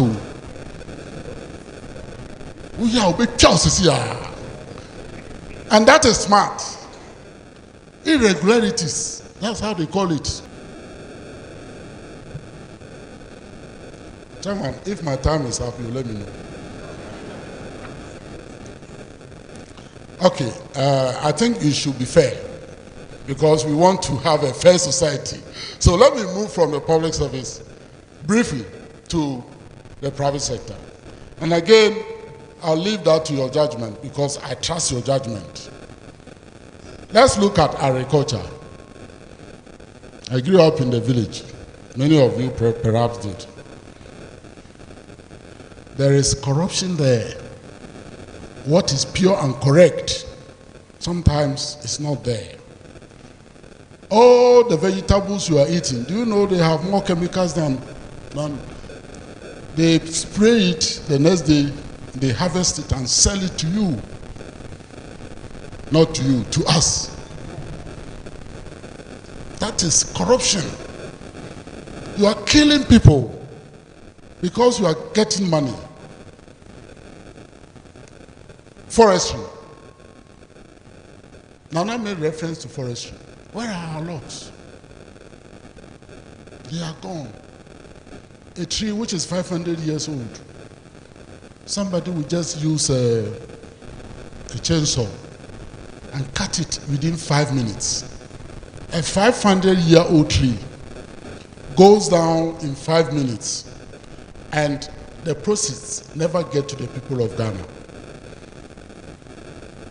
Because somehow, some forestry officer thinks that he has to pocket that money. Fishing. People use dynamite and fish, and they bring it into the market for us. And they say, oh, don't eat too much meat. You can eat fish. You are killing yourself, you don't know. Not long ago, tilapia. There was a pond somewhere in the eastern region, and it had virus. And the Chinese owners decided that they will go and bury all the fish. 5 minutes, okay. You know what they did? The Ghanaian traders took the fish from its grave and sold it on the market. So, let me quickly mention, because I don't have much time. Fishing, manufacturing, mining, construction, banking and finance, insurance, pharmaceuticals, media, the media, real estate, transport, that is road, railway, shipping, and so on, trade and commerce, water, communication, oil and gas. Brothers, if you have time and you look at these sectors one after the other, you can understand and appreciate the corruption in this country. Terrible. So I'll use the next few minutes to conclude. Take your time. Take the public services that I have mentioned under Article 190. Take your time, look at the services, the sectors I have mentioned in the private sector. You will not like what you see. And that is what Paul said in Ephesians 5:12. He said, for it is shameful even to speak of the things that they do in secret. And maybe Paul was talking about Ghana when he said that. It is shameful to even speak of the things that they do in secret in these sectors. Terrible. So, corruption is so pervasive that many people think that we cannot eradicate corruption in Ghana. I believe we can do it. Obama said, yes, we can. And somebody said, it is possible.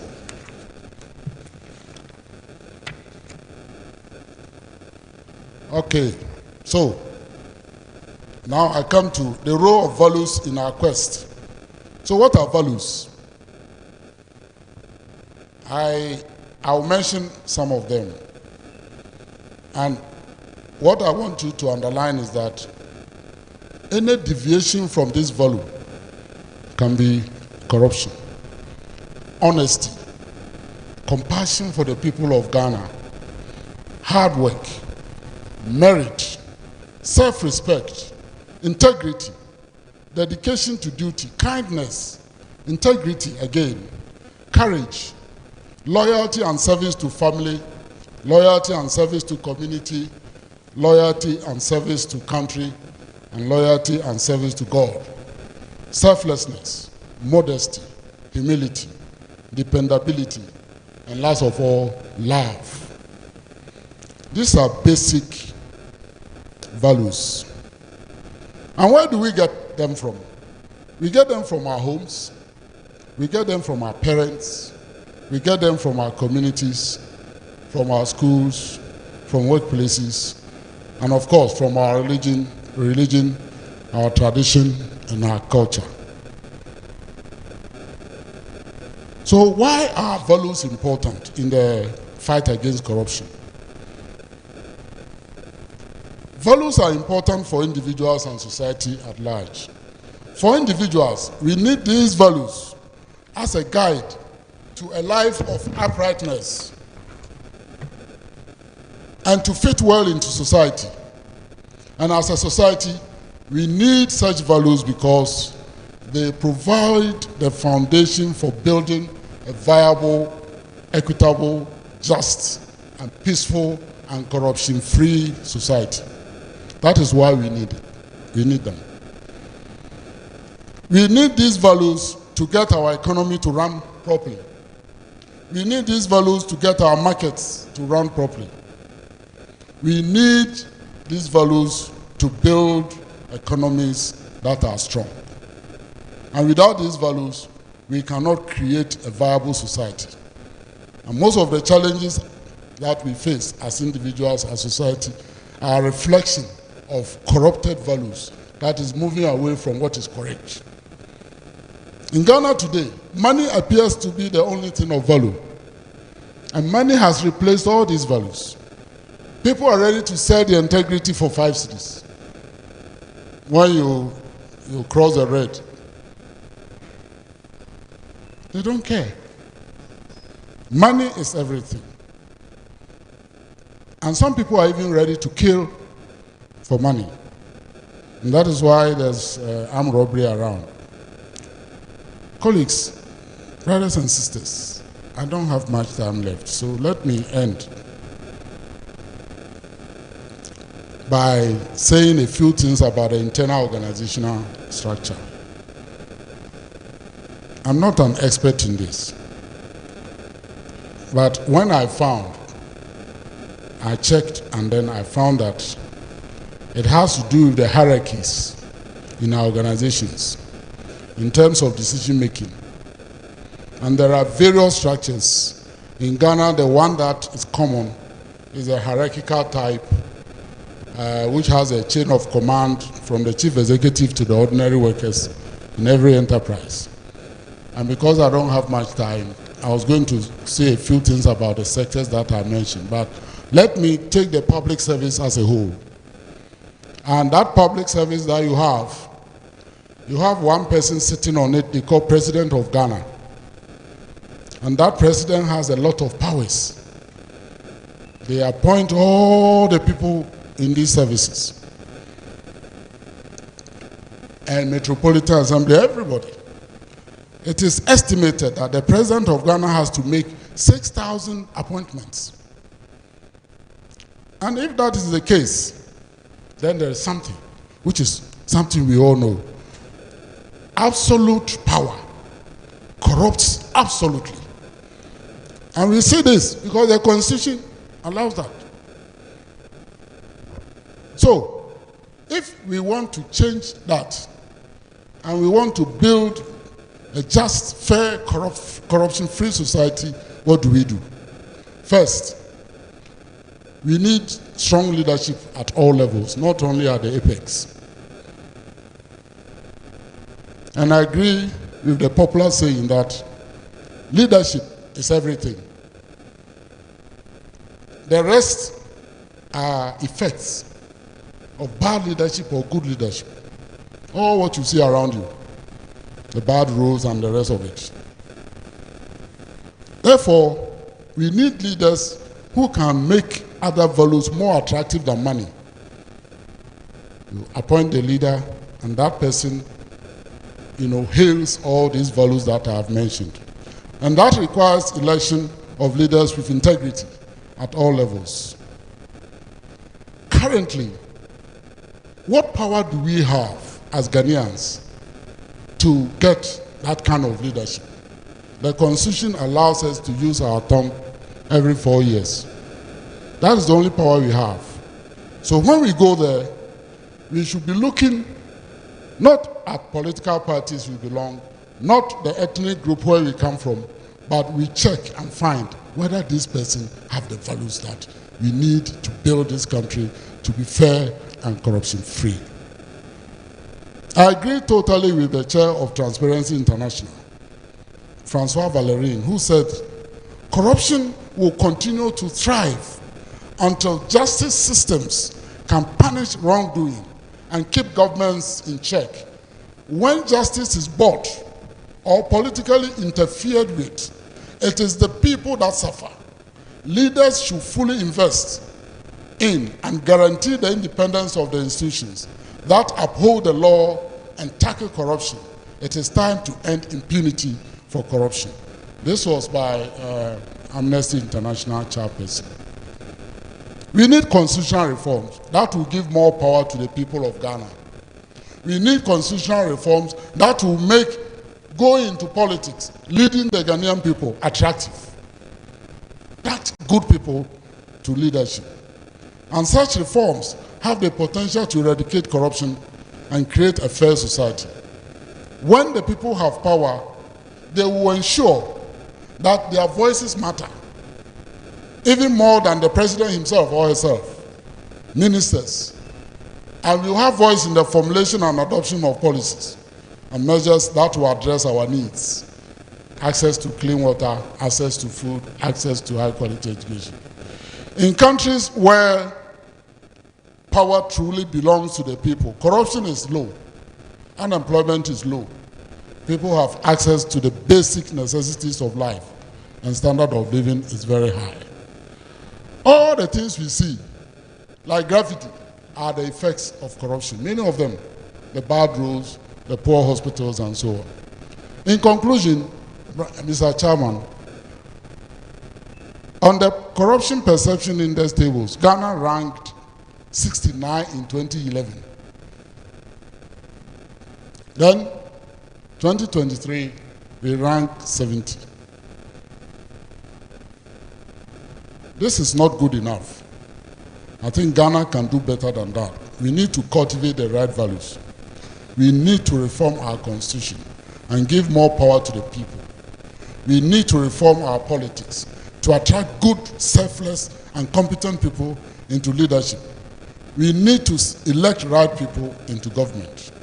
With the human and material resources available to Ghana, we should be able to achieve a higher score on the Corruption Perception Index and achieve a higher score on the Human Development Index in a very short period of time. I thank you.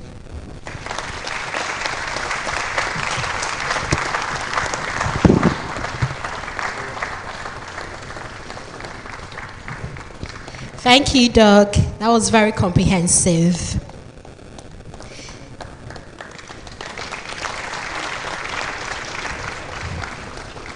Now, some few lessons I picked from the presentation so far. It said corruption affects us knowingly or unknowingly.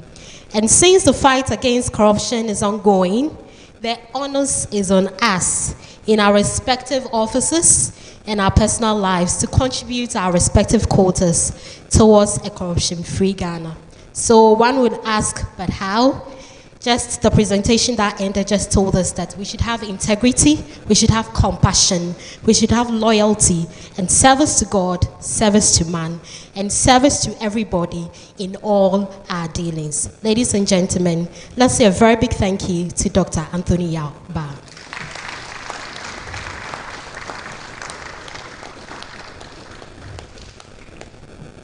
Now we're moving on to the next presentation, and it's on anti-corruption institutions, civic society, and the citizenry. How have we fared? This is supposed to be handled by COP2 Mamiya Tiwa Adodankwa. She's a law enforcement. Okay, she doesn't want me to read her profile. Ladies and gentlemen, please, let's give a round of applause to Mrs.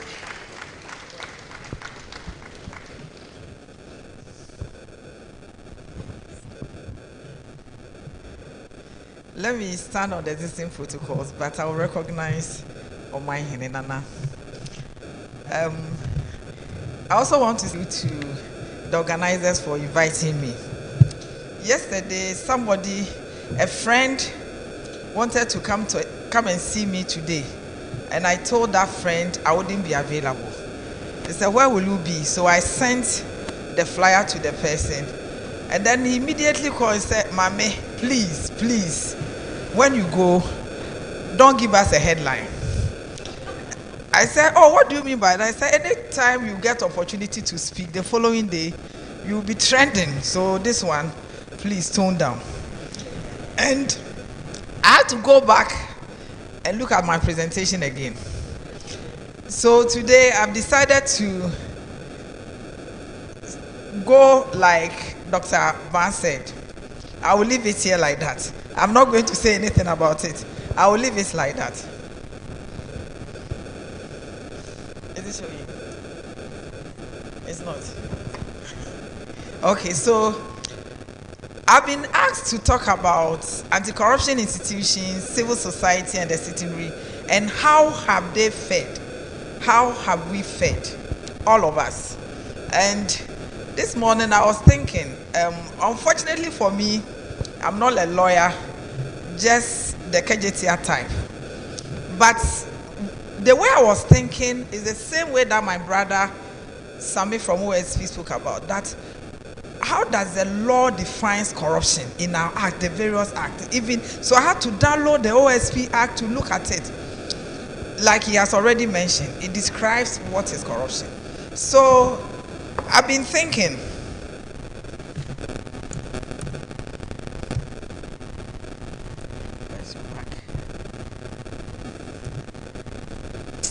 please, I need help.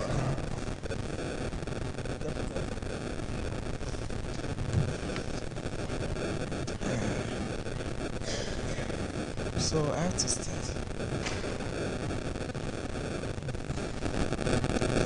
Yeah. So I've been thinking about the whole thing. because I didn't get the right definition of corruption, and that's when you talk about stealing, at least the law tells you what stealing is. But so I've been thinking, what is it that somebody calls you a friend who has been stopped by a police officer, and then the person calls you, Mame, unko for nachimio. Then, oh, what did you do? And the person will confess, oh, they say I ran through the red light. It's okay, let me talk to them. So you take the phone, this is COP Mamitiwa. Oh, mommy, ma, it's you. So, oh, the person you've arrested is my friend. Can you do something about it? Oh, ma, because of you, I'll allow your friend to go. And my friend leaves. Is it corruption, Mr. Samidako?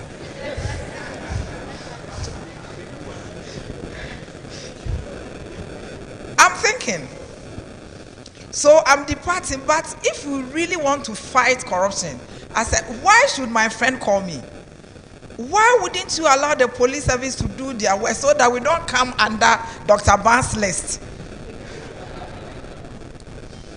Then I've also been thinking about something. When I studied in the UK and we're doing any work, so even though they say your student visa will allow you to do 20 hours, but those days, you go and do 18 here, go and do 15 here, go and do 20 here. So at the end of the day, you are doing full time. Meanwhile, your visa says you should do 20 hours. What have they done now? Now, a system has been put in place. So once your NI, you go and look for any work, the system will tell you, you're already working 20 hours here, so I can't give you any employment. I've still been thinking about it. How do we fight corruption? So that, in fact, as I listened to Dr. Yaba, I became so scared.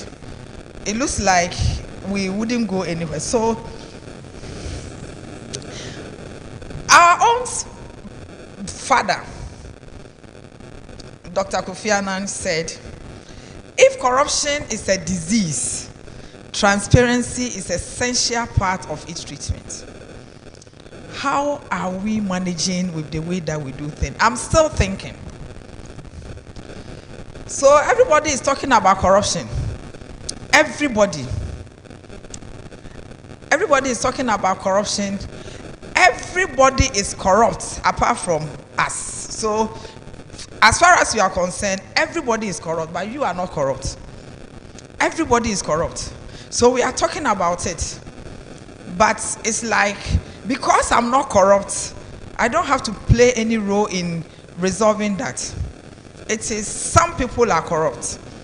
I'm still thinking. So there says, according to former finance minister, I said we lose a lot of money. And the late Richard Payson of Shrag also said that loss translates into 20% of Ghana's budget. So all those things, and that should be very scary. So this presentation is going to look at the role of anti-corruption institutions, civil society, and the citizenry, and in the fight against corruption. We identify some of the challenges and provide some recommendations. So this is just brief, and I think they've all spoken about corruption, so I don't have to say more about it. And then the legal framework, the role of anti-corruption institution, and the main topic, how have they fared? Because I'm running out of the time, and if you come between lunch, if you're a presenter between lunch, you don't have to talk too much, otherwise nobody will listen to you. So all these things we know, they've said it, corruption is deep-rooted, it has done, it will do this, it will do that. I'm not going to talk about it again. So when you look at various interventions in our political dispensation, you realize that whether military coup or whether change through the ballot, everybody will talk about corruption as a main factor why there should be a change. And if you remember, those who are old enough, we had probity and accountability, then we had zero tolerance for corruption, and I will do this, I will do that. So it means various governments have tried. to fight corruption in one way or the other. And Ghana's attempts to fight corruption has taken various forms, including the establishment of institutions and coming out with laws and other things.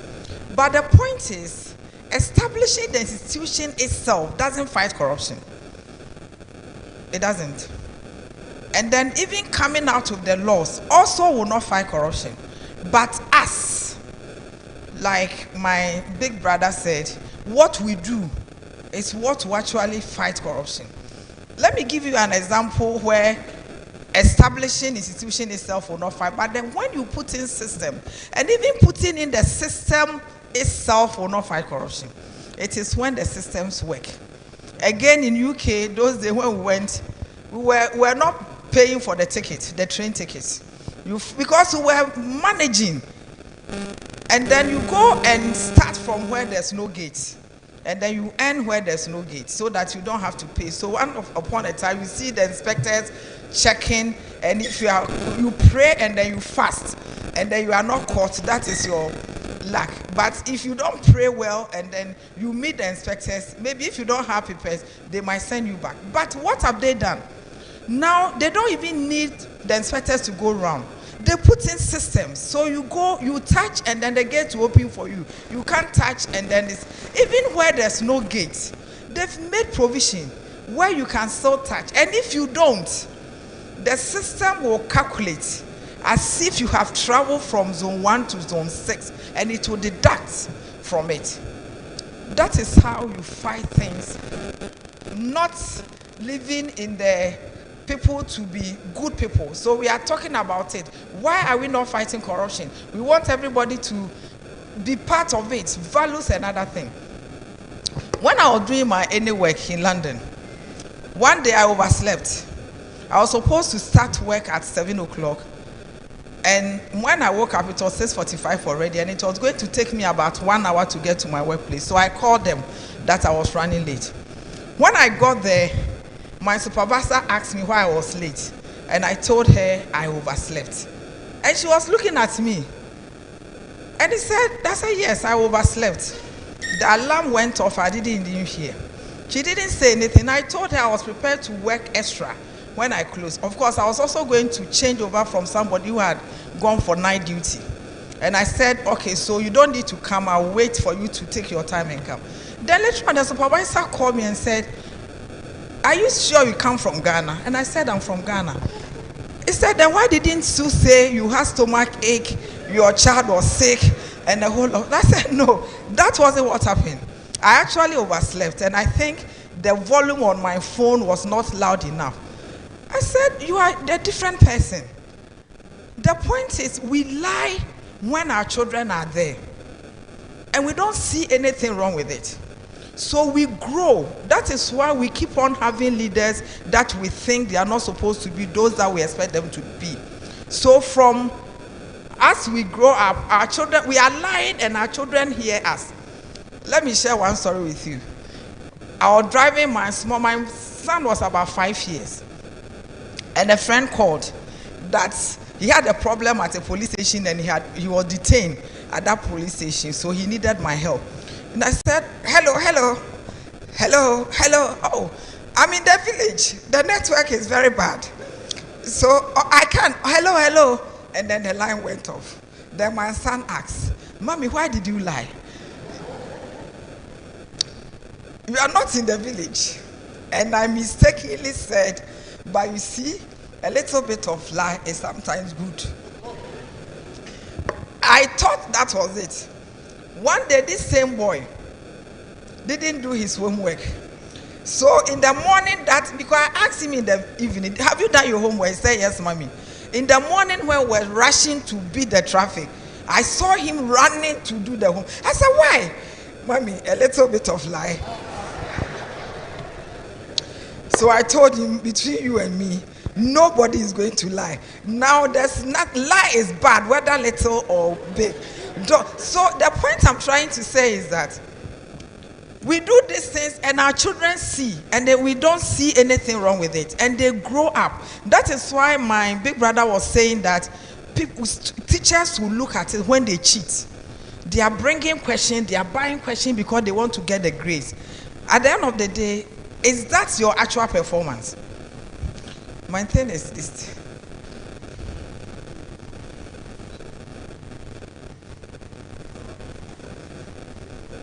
It's not coming. So, but I'll still continue. So we have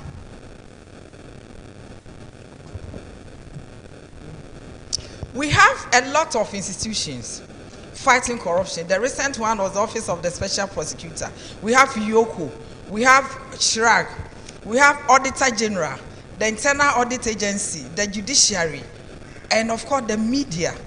All these institutions are those that are supposed to help in fighting corruption. But how does OSP fight corruption at Tvucc? Let me cite Tvucc as an example. How would the OSP fight corruption at Tvucc? Like Dr. Ba said, on an institutional basis, you need to identify what is wrong, what is the sickness. Because if you don't know what is wrong with you, you can't get appropriate remedy.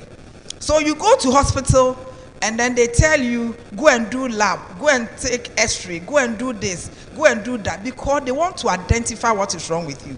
And when the doctors are able to do that, they prescribe medicine. They just don't go and say paracetamol to go and treat everything. On individual institutional basis, that is where we should start from. What is wrong? And even within the institution, we still have to come down to at payroll, what will be our vulnerabilities? At procurement, what is the vulnerability? At this, administration, stores, what are the vulnerabilities? So that you put measures in place to prevent that. Otherwise, OSP will come and do monitoring. When they come, do you have the stake? Do you have the stake? Do you have the stake? As to whether they are really working the way that it should, is another thing. Systems putting in place is one of the huge areas that we can look at, and it's going to help all of us. Again, when it comes to the citizenry, let me come to the civil society. All those anti-NGOs and other things. What do we see? Sometimes somebody will go and do something and they will come and issue statements, either condemning or depending on whatever that it has been issued.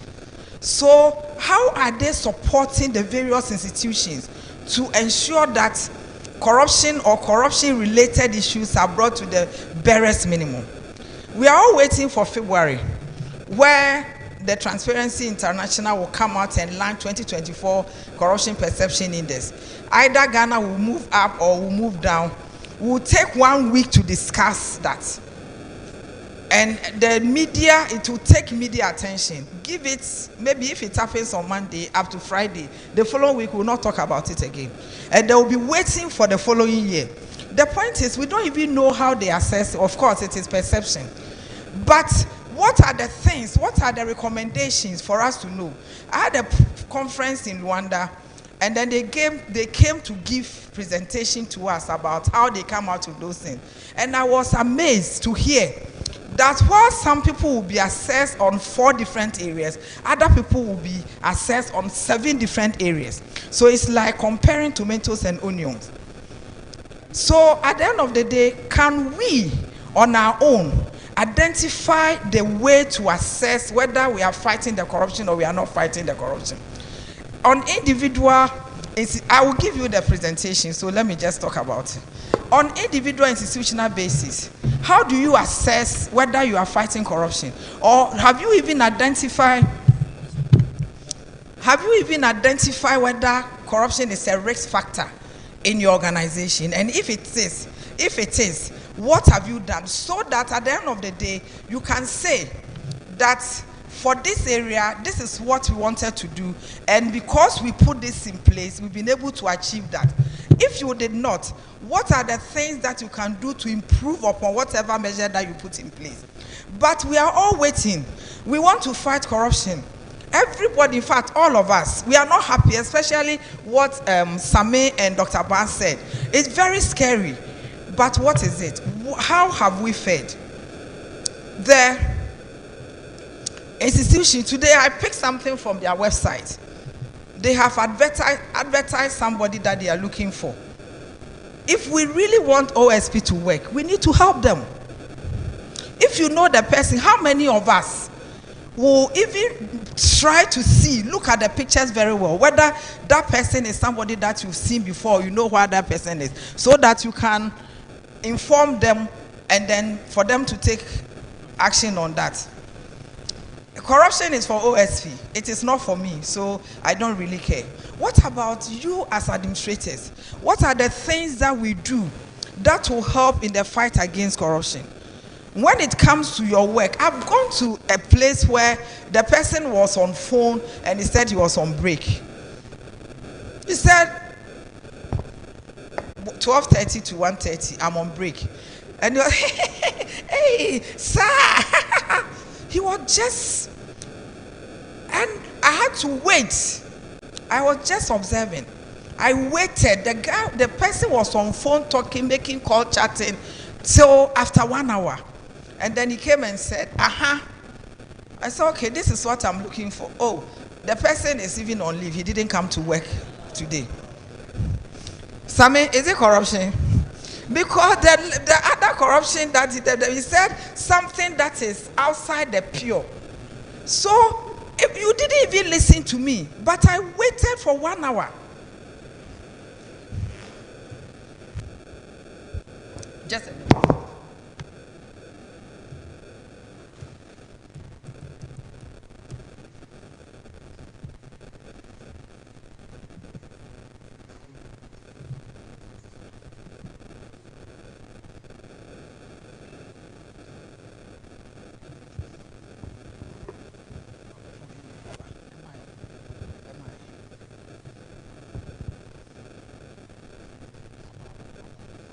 Okay, so where was I?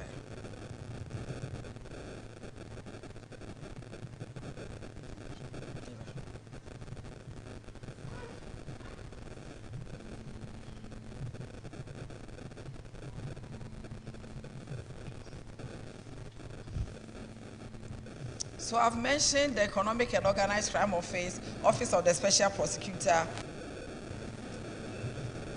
the Auditor General, you know what they do, so I will leave it here.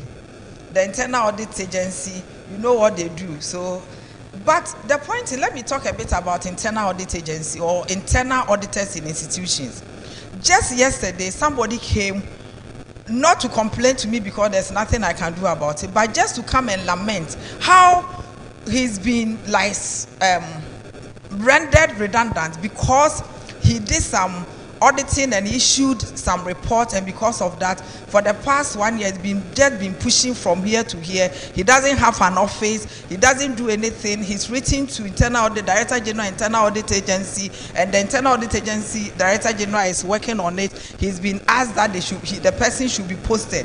But the point is, this man is just trying to do his work, and look at what he's going through. So even though the institutions are there, whether we will allow them to work the way that they should is another thing. Internal audit unit in every organization is key when you want to bring infractions down. I have internal auditor in my office, and most of the time, because I'm a chartered accountant, I know what they are looking for this job. So when I see something, I'll refer to the internal auditor to advise, and the person will come out with the same thing. So they are there to help, but we don't allow them to work. And these are small things that we can do to bring the infractions down. Because let me be very honest with you, prosecuting corruption-related issues is extremely difficult. Ask my brother. So prevention is key. We need to prevent. We need to ensure that we don't even allow it to happen. Because when it happens, I asked one lawyer. So I'm sorry, you're a lawyer. Those who are lawyers say, I asked the lawyer, why are you defending this? He said, I must earn my fee. I'm not a pastor. That was what he told. He said, I'm not a pastor. I'm a lawyer. I'm going to defend my client. And whether my client is guilty or not, he should go and talk to the pastor, not me.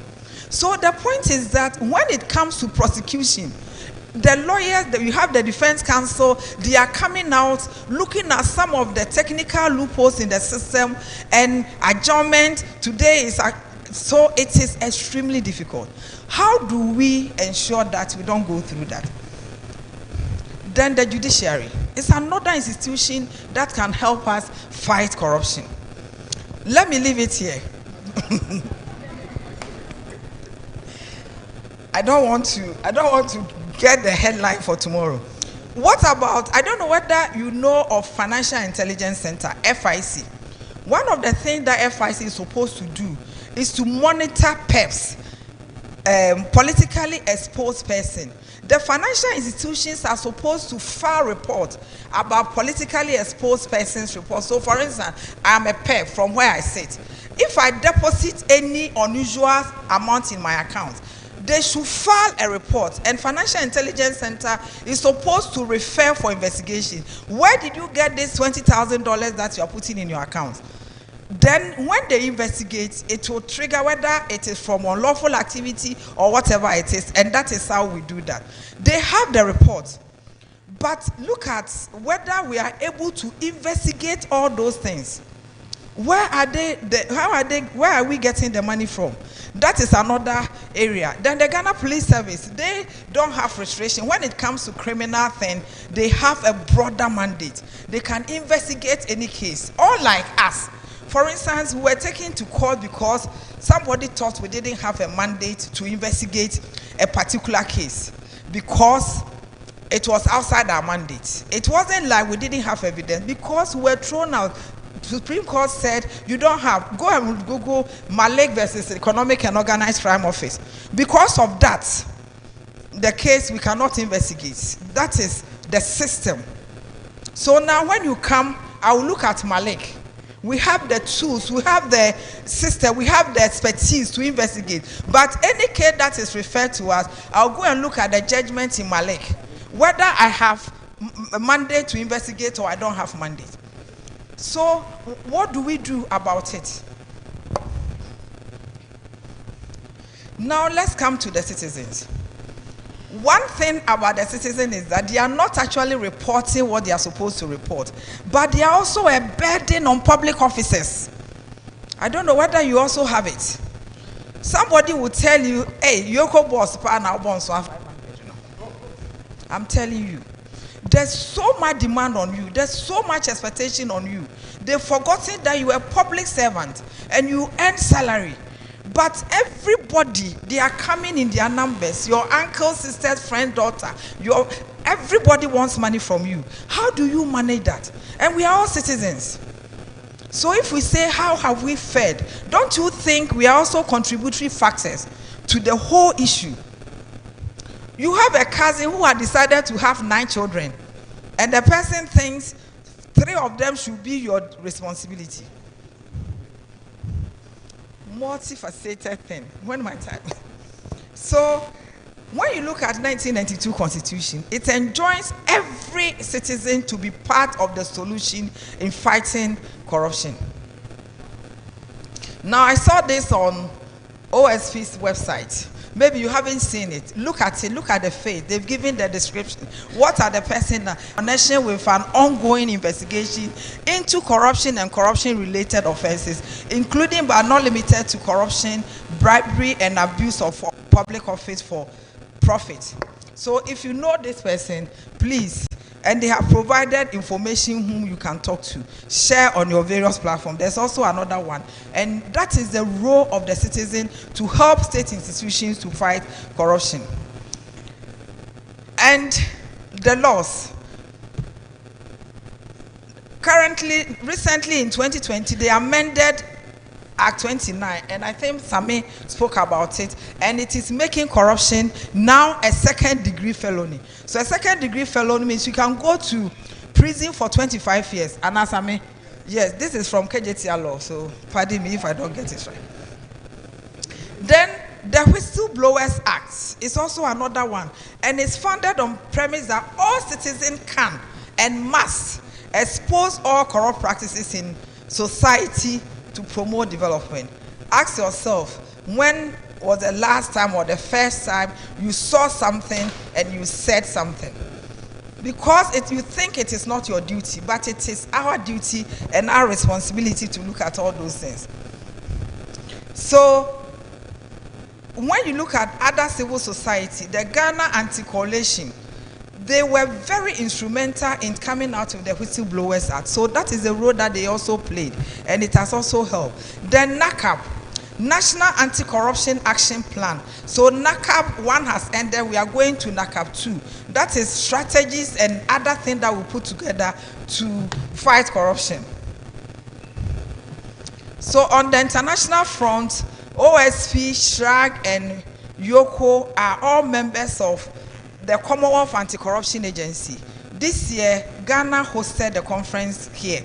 And one of the things that came out, and I think Sami mentioned it briefly, was the laws.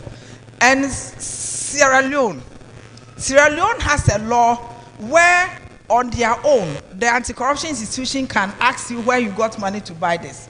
And if you're unable to explain, civil procedure, they will take it from you. And he came to demonstrate how he's been able to collect money back to the state. Where is our law? And I think Sami spoke about it. Where the burden is now shifted to the person to explain how. There was a time that one of my officers, and that's why my friend said I shouldn't create headline.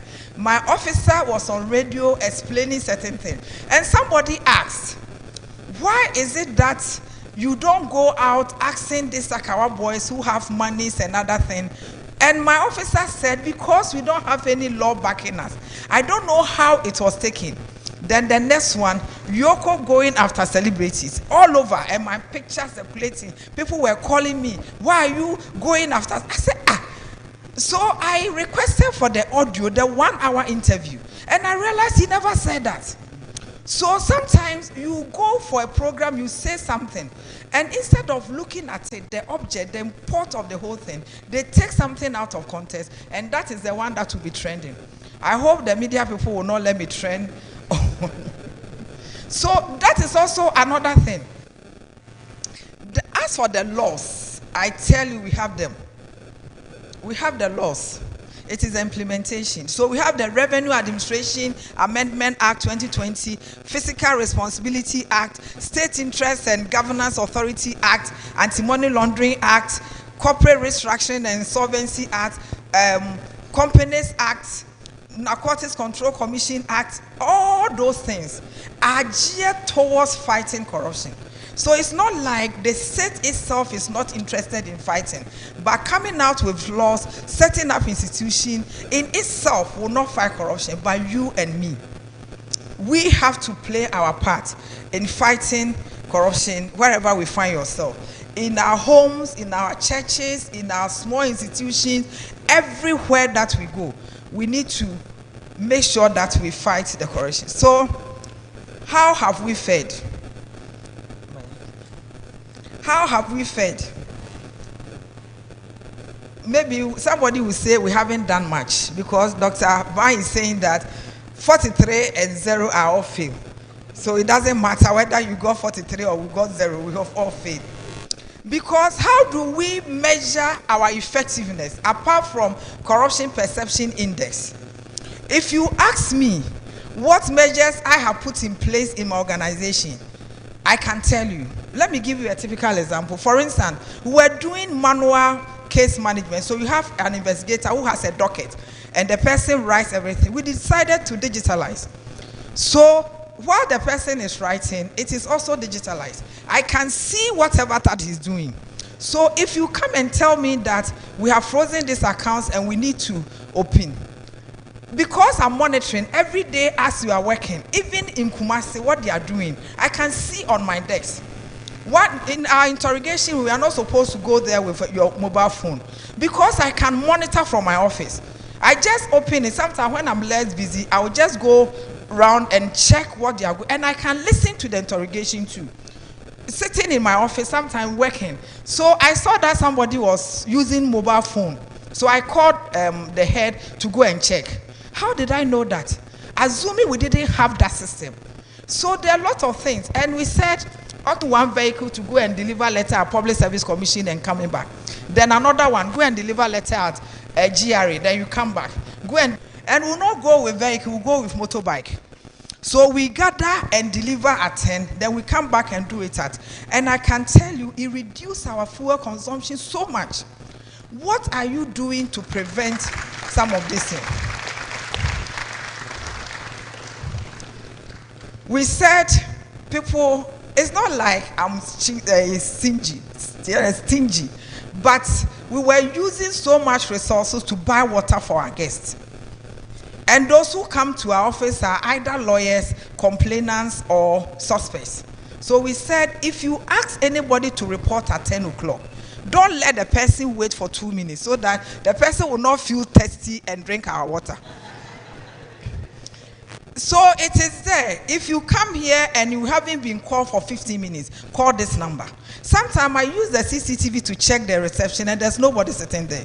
Because when you come and we attend to you. It also affected our toilet paper.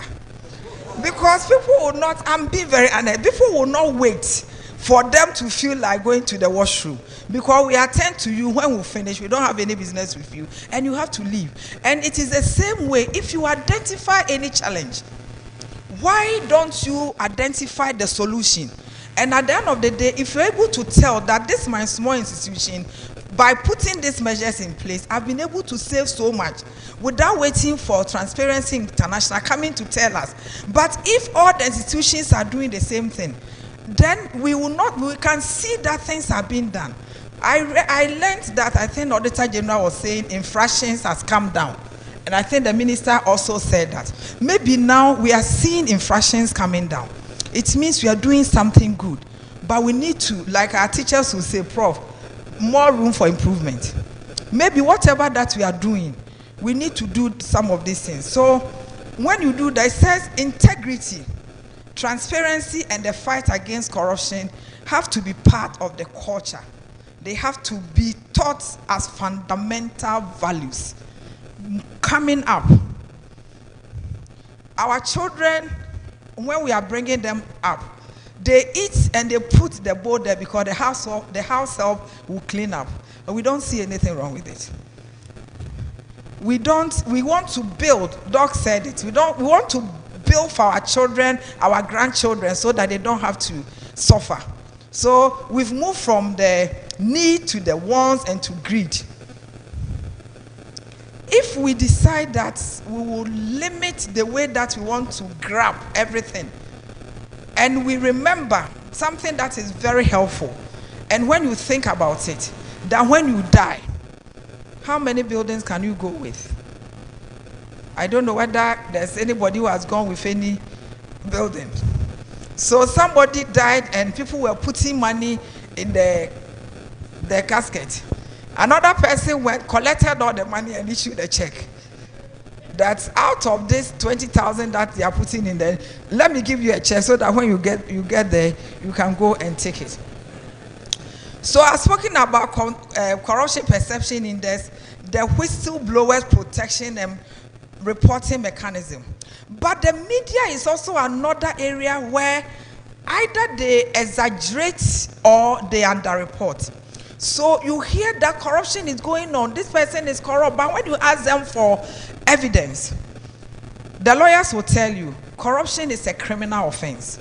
So to prove it, you must provide evidence. And you have to. So if you say somebody is corrupt and then you report, it's not just about you mentioning that or saying it. It must be supported with evidence before you can present it before any court. You don't just go to court and say, my lord, I'm here because Mamitiwa says somebody is corrupt and the judge will say, okay, then you are convicted. No, it doesn't work like that. Like any criminal offense, you must provide the supporting evidence. So if you are saying that somebody is corrupt or somebody has committed any corruption or corruption-related activity, there must be evidence to support it. So sometimes I get worried when the media will go, says corruption, everything, this is corruption, but invite that person to come and just, not to provide evidence, so to give you a lead for you to go and investigate. They are not saying anything. And that is another thing. So, and then because we don't even know how the Transparency International comes up with their corruption perception index, because they look at the media, they look at other things, and they come out with it. Have you ever seen anybody or any interview that comes from them that they are doing this? So they are barely on me. So let me go back and look at digitalization of our systems. At least we know that the e-tax system has worked. Actually, it was difficult for me to go and pay my property rates until they decided to use the digital system. So on Momo, I paid. So that is also another thing that we can do. So if we want to see how we have fared, the number of cases that we have investigated and successfully prosecuted, not just going to court, but do we have evidence to prosecute? That is another thing. Assets that we have recovered out of our investigation, that is another thing that we can see whether we have fared or not. Now, recommendation for effectiveness. The anti-corruption institutions, funding for anti-corruption institutions, whatever. I went to Nigeria EFCC and I was amazed to see their digital forensic lab. State of the art. So when it comes that you have even deleted something from your phone or your laptop, they are able to recover and use that as an evidence. Let me leave it there. Then training for investigators. Sometimes when I hear that, oh, the criminals are ahead of us, how can they shouldn't be. We should rather be ahead of us, but how can we be ahead of them if we don't train? The emerging crimes are very dynamic. So you cannot say you trained 2 years ago, so everything is fine. You are past. We need to train. Then institutional collaboration, international collaboration. Now the world has become like a global village. Something happens in Ghana and the person is in Nigeria or other place. How do we collaborate internationally? That is another way that we can do that.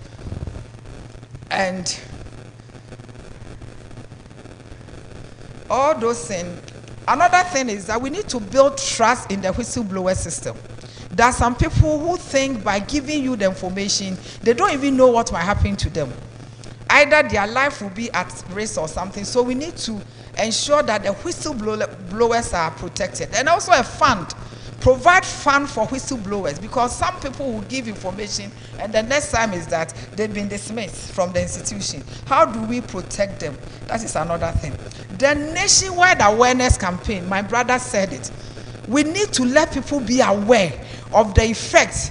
In fact, today, when Dr. Bass spoke and Sami spoke, I think you were touched about the impact of corruption in our system.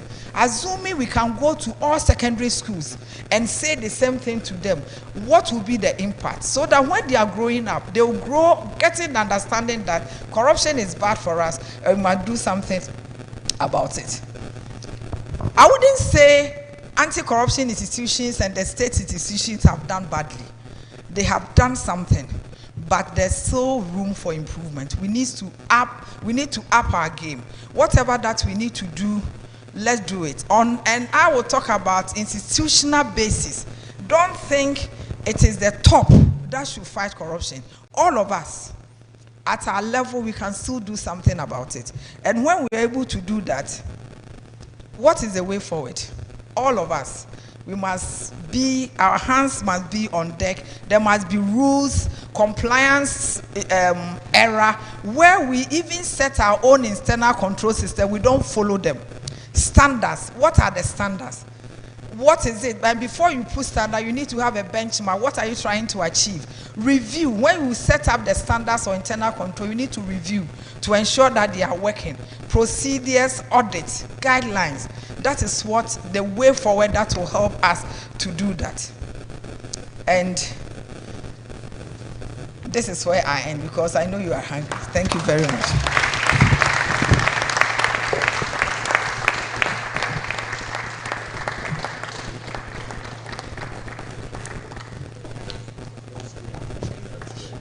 Thank you, Madam.